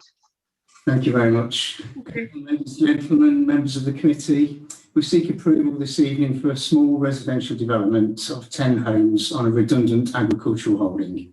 Its dilapidated buildings currently occupy positions on the site between the banks of the River Eye and the site access off Cleves Close. Your officer has agreed with the findings of various consultant reports and all of the statutory consultees in recommending this scheme for approval, it being fully compliant with both the Melton Local Plan and the overall objectives of the NPPF. The site abuts the banks of the River Eye, and the southern portion of the site performs the role of a functional floodplain. The northern section of the site is not within the floodplain, and as categorised as Flood Zone 1, is therefore capable of taking development without displacing water elsewhere or increasing the flood risk to properties further downstream of the site. The area which is not suitable for development, that along the river bank, remains important to this scheme as it allows the opportunity to enhance the existing ecology and habitat far in excess of that which is currently provided. A link along the riverbank providing enhanced habitat for newts, mammals and insects, connecting to both existing recent developments around Holland Road and the former railway embankment further east, and to Sisonby Grange Lane to the west. As such, the Environment Agency and the OLFA both raised no objection to the proposal, and County Ecology are content that the biodiversity of the site can be suitably enhanced. Our indicative scheme layout suggests how a mix of housing compliant with the council's requirements can be laid out. It's a relatively low density scheme, as might be expected along the river edge, with a mix of different sized properties allowing views from existing houses across the site and further beyond. We understand that the county right-of-way officer prefers the public footpath across the north of the site to be retained and not diverted. It is already enclosed by fencing on both sides. We're happy to accept this, and its enhanced minimum requirements of a 4 metre wide path with landscaping can easily be achieved on the site. The scheme before you this evening complies with the necessary policy and offers the opportunity to integrate a small number of dwellings onto recent residential development. A wildlife-led management approach to the wider site will no doubt benefit the immediate environment, and financial contributions, as outlined, will contribute further towards the delivery of important infrastructure for the town. We hope that you can support your officer's recommendation this evening. Thank you. Thank you for that. Do we have any questions of Mr. Cooper? Oh, Mr. Councillor Faulkner. Thank you, Chair. As we've been told, the bit of the road going into the site is not a public right of way, it's private land. And obviously it doesn't form part of this application, but is it something that you've already been looking into, whether you can actually get permission to use this land to get to the site? Yes, the applicant has checked with their solicitor that they do have full access rights over the land onto the site, and they do have the right to take services through from Cleves Road as well, Cleves Close as well. Yeah, but is that agricultural access or it doesn't domestic? They've got a right of access, so they have right of access to the land. Okay, thank you. Thank you. Any other questions? Can't see any other hands raised. So thank you very much, Mr. Cooper. Thank you. Do you wish to add anything else, Karen, at all?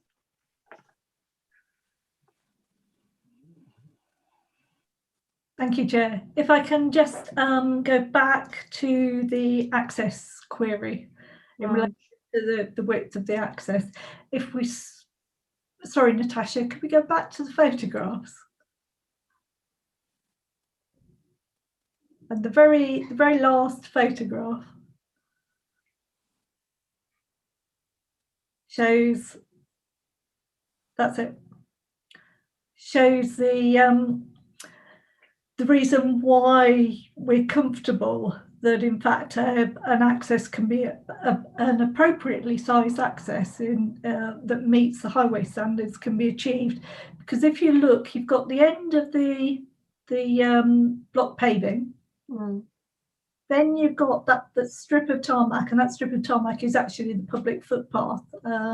It's tarmac to the west side, and then you've got a strip of grassed area which is within the which is well within the site. That is wider than the gate.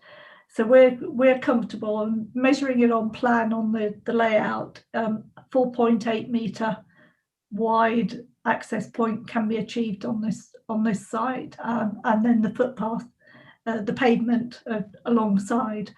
So there is no issue, certainly in my own mind, that they can't achieve an acceptable roadway into the site. Thank you. Right, I can see some hands up here. Well, we've heard the speakers and we've had the officers to respond. Members, do you have any questions of officers before we start the debate?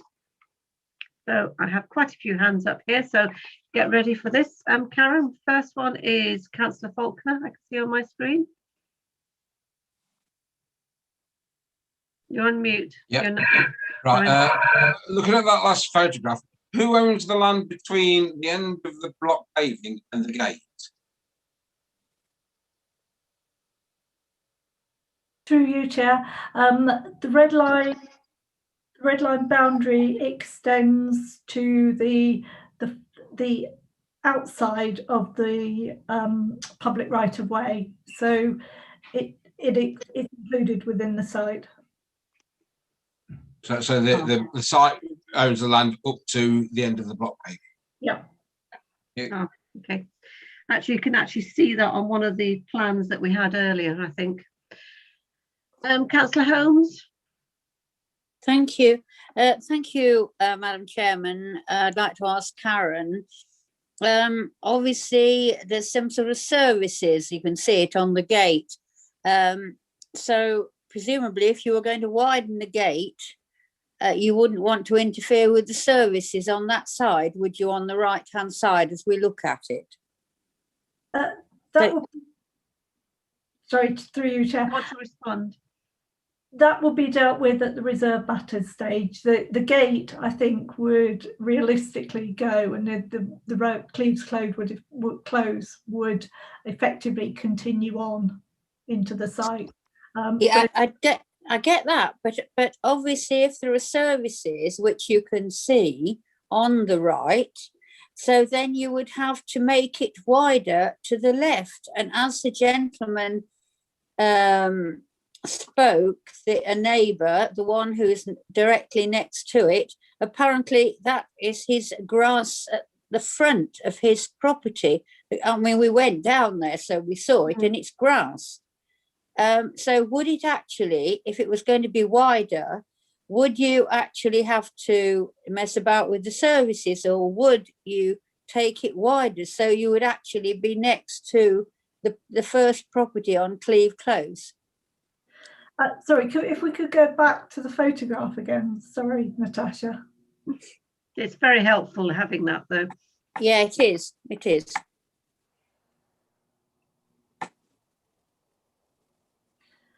Okay, so looking at those photographs, we have the Cleves Close, the part you can see on the right-hand side, and the clip that you can see of my car is the extent of the of Cleves Close end.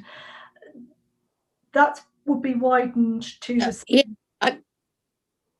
sorry, that would be. I get that, but if it was going to be widened on to the, as we look at it, on the left-hand side, and if it's going to be widened, coming back, you're actually on the first houses area, because you know, when it's quite a tight turn there, you're going to have to bring it right round, aren't you? My understanding is that that area is within the site area. But I get that, but if you are going to be coming out, you can see where the road is, and you can see where, because I went through there and turned my car around. So that's fine, but you've got services there which surely you wouldn't want to mess up. And then, so you're going to have to widen it, and it's quite tight. So you're going to have to make the road, and is it going to be onto the first house? It's not very far away, and it's grass there, as the gentleman said. Yeah, that will be that's a matter that we don't have certainty around at the moment. It would be a matter. Right. Thank you. Thank you. Next, thank you. I can see. Oh, I've got quite a few hands up now. Mr. Power. It just occurred to me that Councillor Home was referring to a water hydrant. Was it? Was that the service we were thinking of? I can see right hand side of the photograph. Yeah, I mean, I imagine that could be sorted out by. There was another one as well on the ground. If you look at it, Bob, there was another one on the road as well. There were two. I mean, it's not unusual for services to be located in pavements or you know, in the road. Often the case. It's quite normal to move them, isn't it? I'm aware of that, but yeah. Right, Councillor Higgins. I'm just going along the top, so if I'm out of order, I do apologise.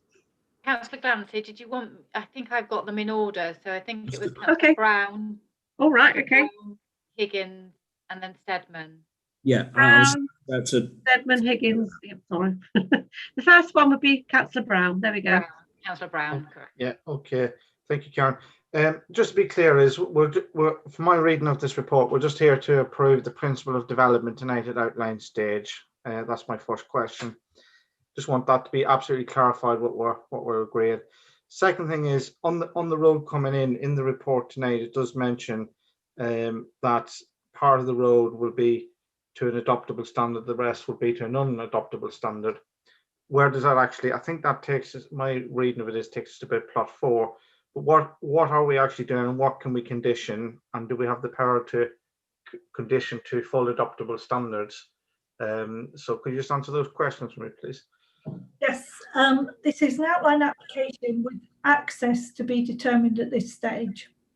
So, in terms of dealing with the application, the considerations at this stage, what you're approving or otherwise is principle of development and the point of access. Right. Got you. Thank you. Just wanted to make sure everybody's clear.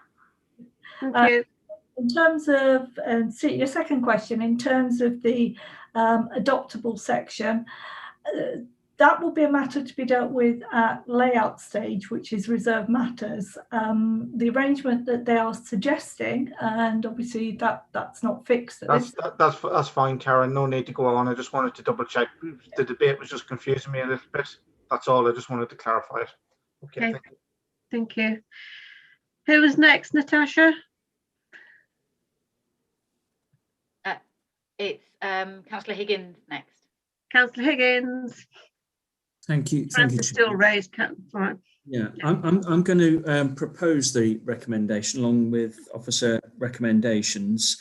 The other commentary I probably will add on to this is because there is a number of houses here and the Section 106 agreements, which I think will benefit the wider community, namely the Leicestershire County Council Strategic Highways request for £86,500. I think that benefit to securing the bypass. The Leicestershire County Council Education Authority's request for secondary education of just shy of 125,000, and also, which has been reported in the Melton Times this week, Melton Borough Council is working with the CCG, as many of us have campaigned for a second doctor's surgery. I know this doesn't list it as that, but it's a contribution for primary, as I understand, primary care of just over 2,000. That's a significant benefit, I think, of proposing this access. The debates about land ownership and what you can do, it isn't a planning matter, as we know. That will be for private negotiation if that is still an issue. So we can't factor that in of giving the planning permission, and we know about that recently as well. The only other things I will say, and I'm happy for if other members have got other things on it, so I'm keeping it fairly broad, but I'm happy with it. But I would hate to see that by just giving access of building like 1 or 2 houses, I think I'm placing some weight on the number of houses that are in there, because it does bring these other benefits in a windfall scenario, which will benefit the wider community. I also place some weight in it tidying it up, and I think with some open space there where people can probably gain access to have the vista of the eye, the River Eye. I think that will be a very soft benefit as well. So giving access to just even view water. And just because I know there's a lot of comments from the public about flooding, it's because the position of the houses are not being in the flood area. So I have taken into consideration their objections on that. Thank you, Chair. Thank you. Now the next person will need to second the motion to permit. Councillor Steadman, you were next. Sorry, I lowered my hand because the question I was going to ask was answered earlier on. Okay. So we now have Councillor Faulkner. Councillor Faulkner, your hand is raised. Yes, thank you, Chair. Yes, I'm with having the answers I've received for about the questions asked. I'm happy to second the proposal for the same reasons as Councillor Higgins stated. Right. I will just ask the proposer and seconder, are you willing to include a sort of investigation into contamination at all on the land or not? I think I'd like to take advice on that, first of all, because obviously there's some detail. It has been mentioned, hasn't it? Yeah, so I'd like to take some advice first on that, please, if that's okay with you, Chair, from the officers. Who would like to respond to that one? Karen? Chair, through you. Yes, there are various levels of contamination conditions that can be attached. It's only come to light since briefing that there has been a building company on the site. Couple of visits I've done, I've seen building materials, but my understanding was this was just very short term. Obviously the information from the local resident is that there has been a builder operating on there. It would be appropriate to take a precautionary approach and attach a watching brief type condition. I am happy with that, Chair, a watching brief condition, and obviously further dialogue, I think, with the applicant and the planning officers.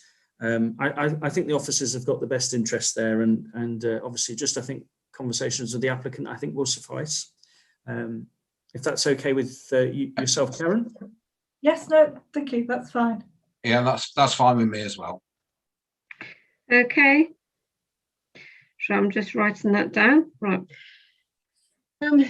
Anybody else like to take part in the debate? Who hasn't already spoken? Ah, right, Councillor Evans. Thank you, Chair. You'd expect me to speak. Once again, we're talking about floodplains. Anybody who views it from the top of the Cleves Close will see this is a floodplain or was a floodplain. I think the officer had admitted the difference between the floodplain 3 and 2 and 1 is a metre. That's all there is to save the residents from being flooded. I personally am a scientist. I'm concerned these floodplains will move, these flood zones will move with time. And in my lifetime, they will move with time because, as Councillor Wood knows, things are changing rapidly and a bit out of our control. The other thing I find fascinating is anybody who suggests that building a housing estate next to an enhanced ecological area doesn't understand what goes on. First of all, there'll be lighting, which will deter the animals and insects. Then secondly, you have obviously humans unfortunately introduce large things called cats and dogs and cars. I'm afraid all of that will wipe out any enhancement on this zone next to the road. You've got no chance of enhancement, I'm afraid. They're far too close to that. They're within 10 yards of cars. Any great crested newt or vole or whatever will be fair prey to, I'm afraid, what residents bring with them. And I'm afraid you can't have the two mixing, I'm afraid. If you want an enhanced area, it has to be away from residential area, not next to it. Thank you. So I therefore cannot vote for this, I'm afraid. Right.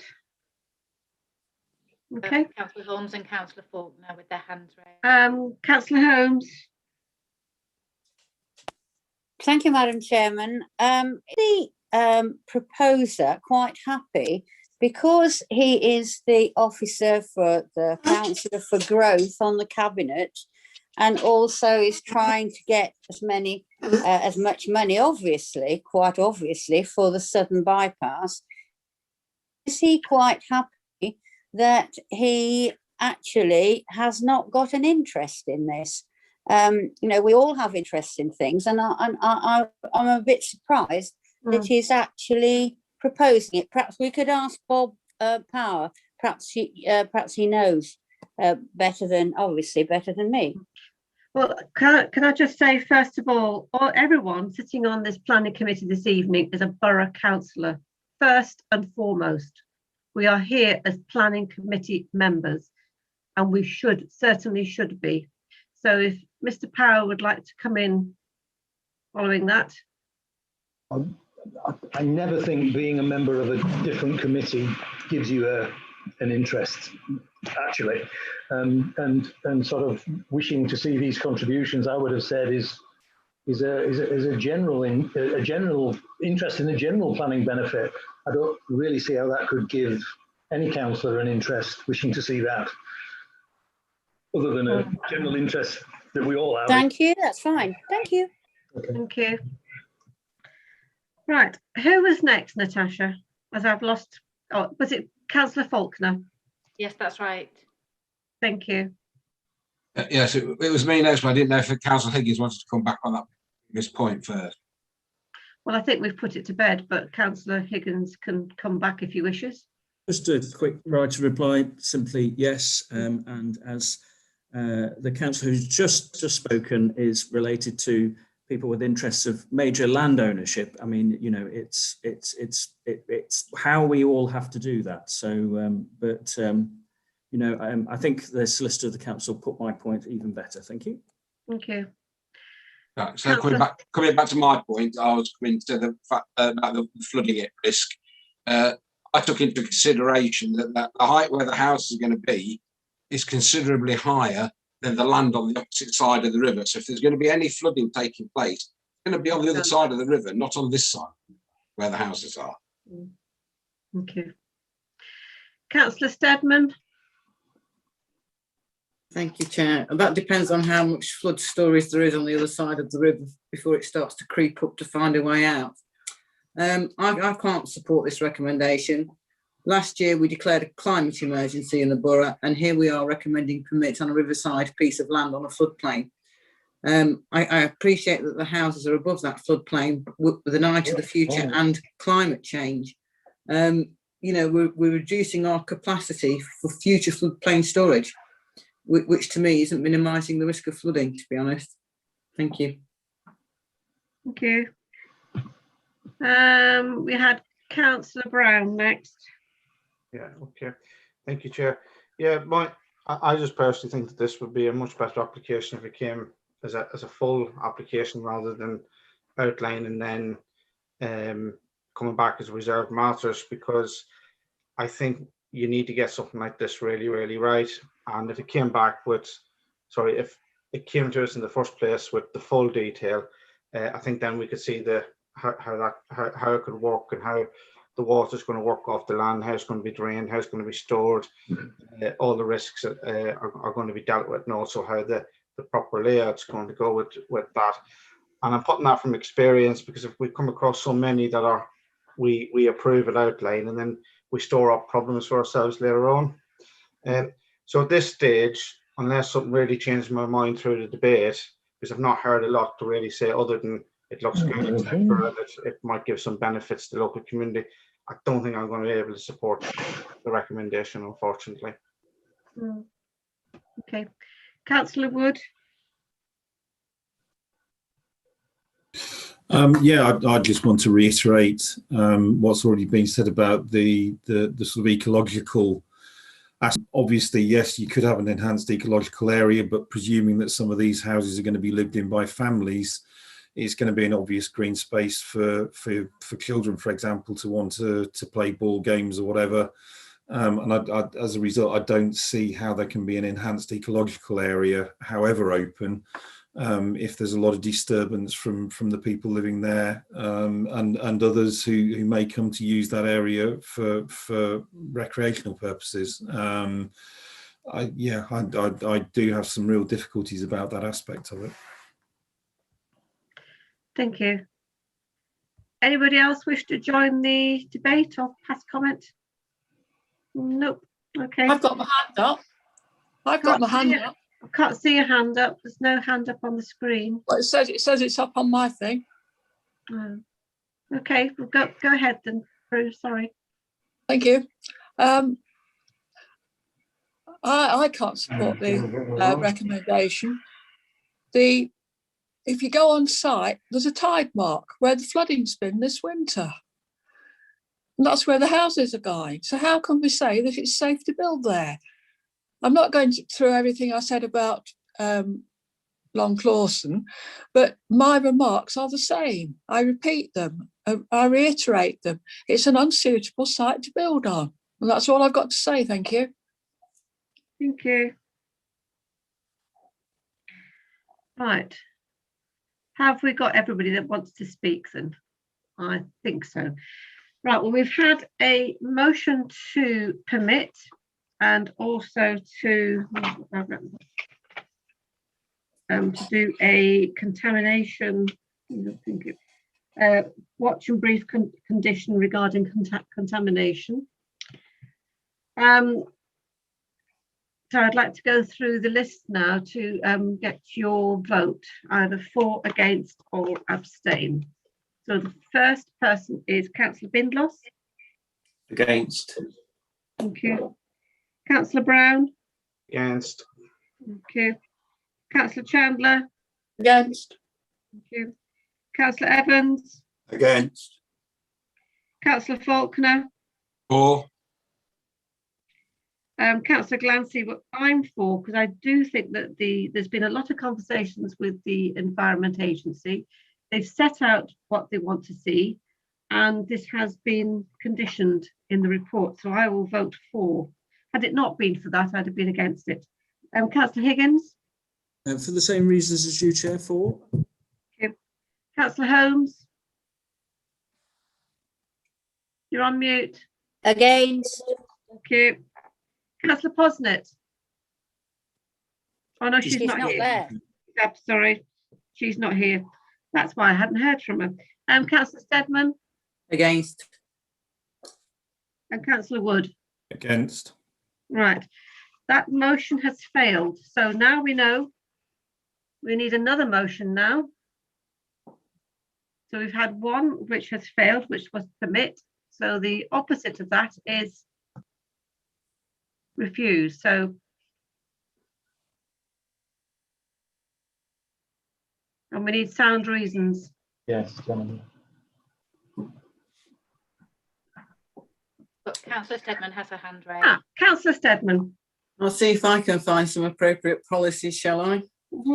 I propose to refuse this application on policies EN1, which is protection of important watercourses and other water areas. EN2, the protection of river corridors, basically A, B, C, D, J, and K. The REEC and I are integral elements of the wider 6C network, which is the sub-regional corridor, which I couldn't find more reference to that. And the River I is down as an enhancement area, which I think backs up what Councillor Evans and Councillor Wood were trying to say earlier. Policy EN3, which is the protection and enhancement of green infrastructure. I've just said that one. And I actually think, I could be wrong on this, but I think the county ecologist I read today has a holding objection on this, on great crested newts. But I note there's also reference to kingfishers, otters, bats, owls, snakes and badgers, which doesn't seem to have been a survey for this. And I also noticed the enhanced wildlife area for this site is actually the flood zone 2 and 3. So, you know, when it floods, what's going to happen to where are these species going to go? Exactly. And I think EN8 really, climate change, I think, you know, we have declared a climate emergency. If we take away this piece of land, and you know, I understand what Councillor Faulkner's saying is, you know, the land the other side is lower, but at some point the land the other side is going to hit a higher land and it's going to act like a basin, which is what I see all the time in this village. And then it is going to creep up this piece of land. So I think, you know, if we build right across it, we are getting rid of future floodplain storage. We might need to put flooding infrastructure there at some point in the future to protect Melton Town Centre. I don't know. And that would be EN8. So EN8, 1, 2, 3. That's EN1, EN2, EN3 and EN8. Yeah. Okay, right. Mr. Power. I think we ought to hear from Jim as to his assessment of the policies that have been referred to. And so far as EN8 is concerned, if we're touching on flooding issues, I just refer back to my comments at the previous application about if you're saying that there's a flooding issue, you need to base it on actual evidence, and without that, you're on very difficult ground. There's a tide mark. What would you class as actual evidence, though? Environment agencies say don't build, I would imagine. I mean, I they don't always get it right. Yeah. Sorry, Mr. Power. I was just going to say, I mean, Jim may wish to comment on this, but some professional support for it.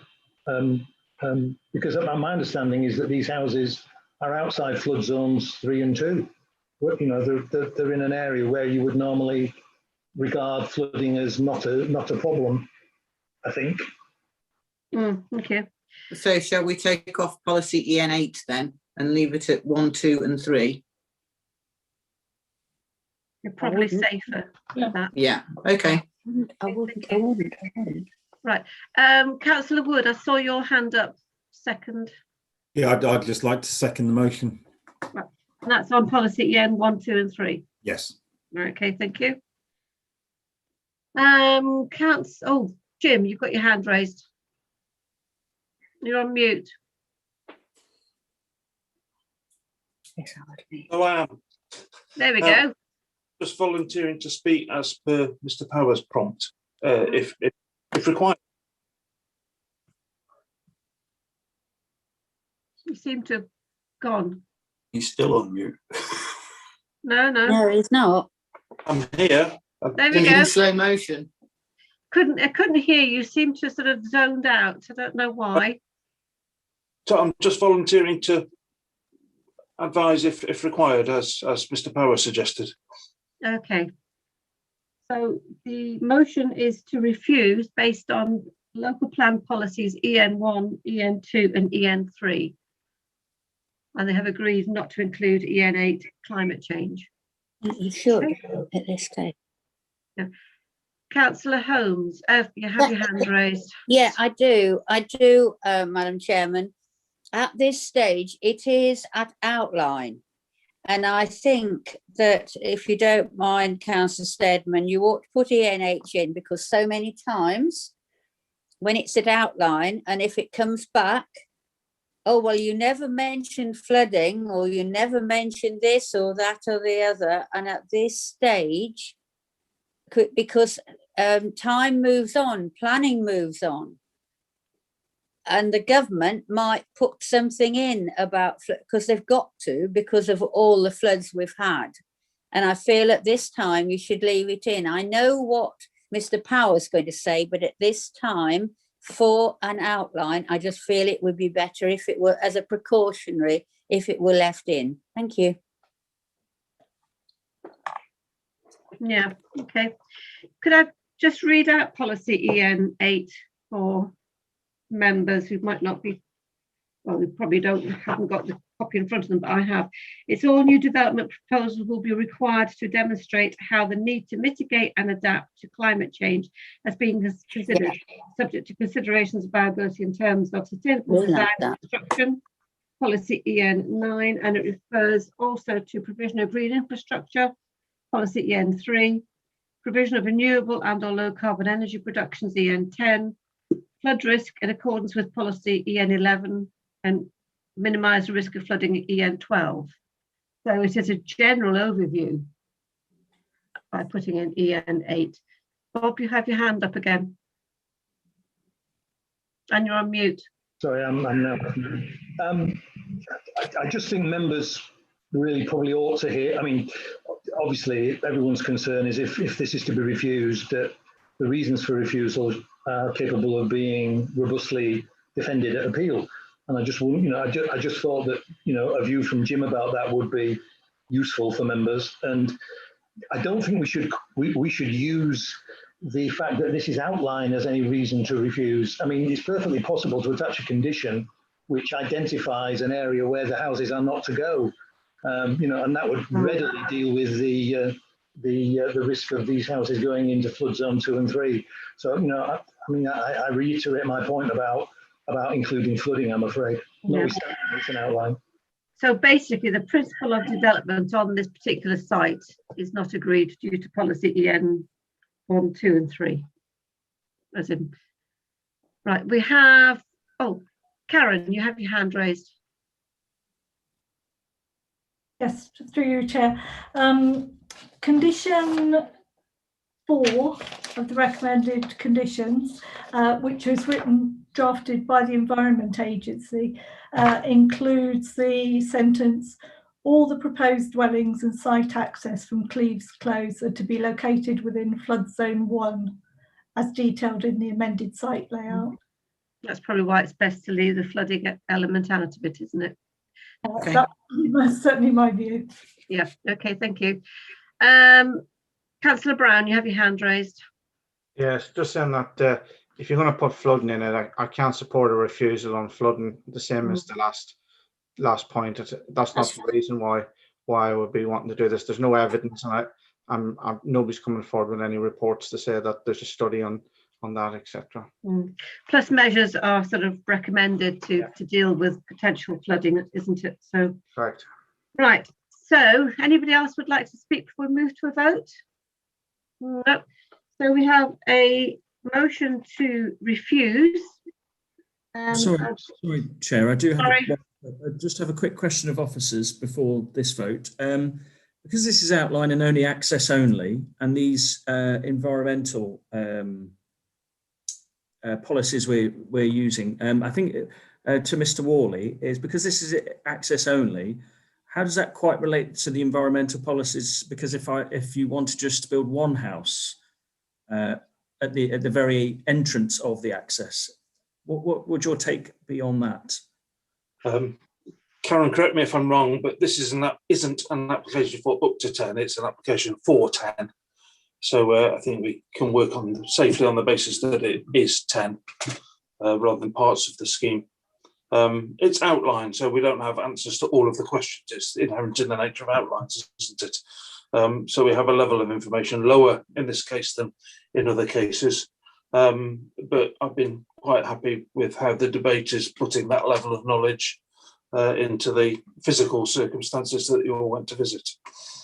Okay. Okay, that answers the question, Chair. I think that helps support the comments made. Thank you. Okay, thank you. Right, if we continue now, do I have to repeat the refusal? Right, motion to refuse because due to the conflict with local plan policies EN1, EN2 and EN3. Okay, so if I go through the list now, as I have done before, Councillor Bindloss? For. Okay. Councillor Brown? For. Okay. Councillor Chandler?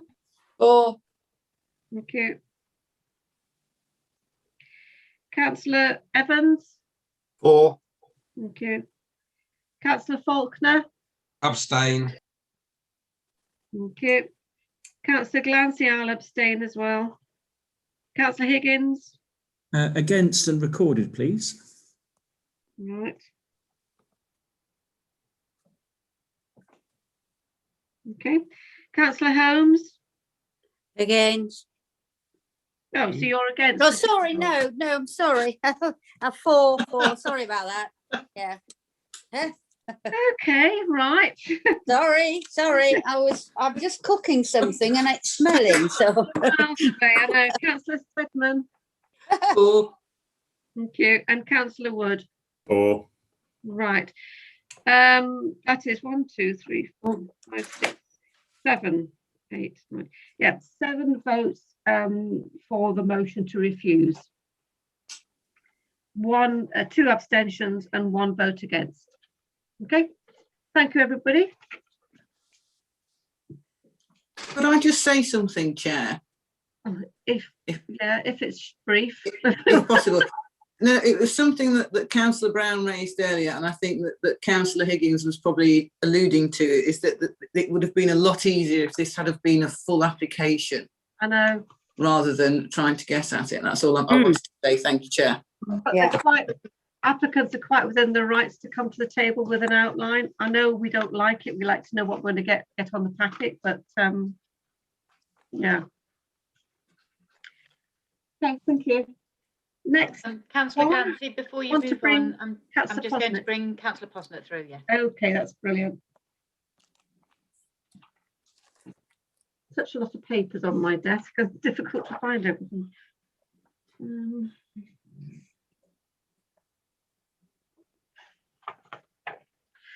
Right, welcome back, Councillor Posnett. Thank you. Thank you. Item 4.3 is 20/01514 Crossroads Farm, Salford Road, Eastwell. South. South. And I think it's going to be Mr. Worley who's It is, yeah.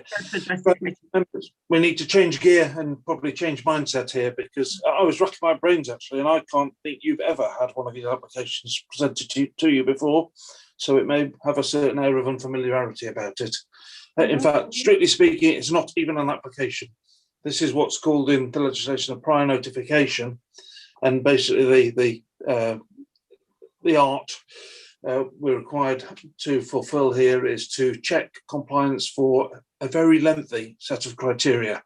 And basically, if those criteria are met, all of them, the applicant is home and dry and must be granted with none of our discretion involved. Really, it's a compliance exercise rather than an adjudication as per the previous items. So you'll see in the report, we list all of those criteria. And in the bold text, we answer the points one by one. And you'll note that in this case, it's tick, tick, tick, tick, tick.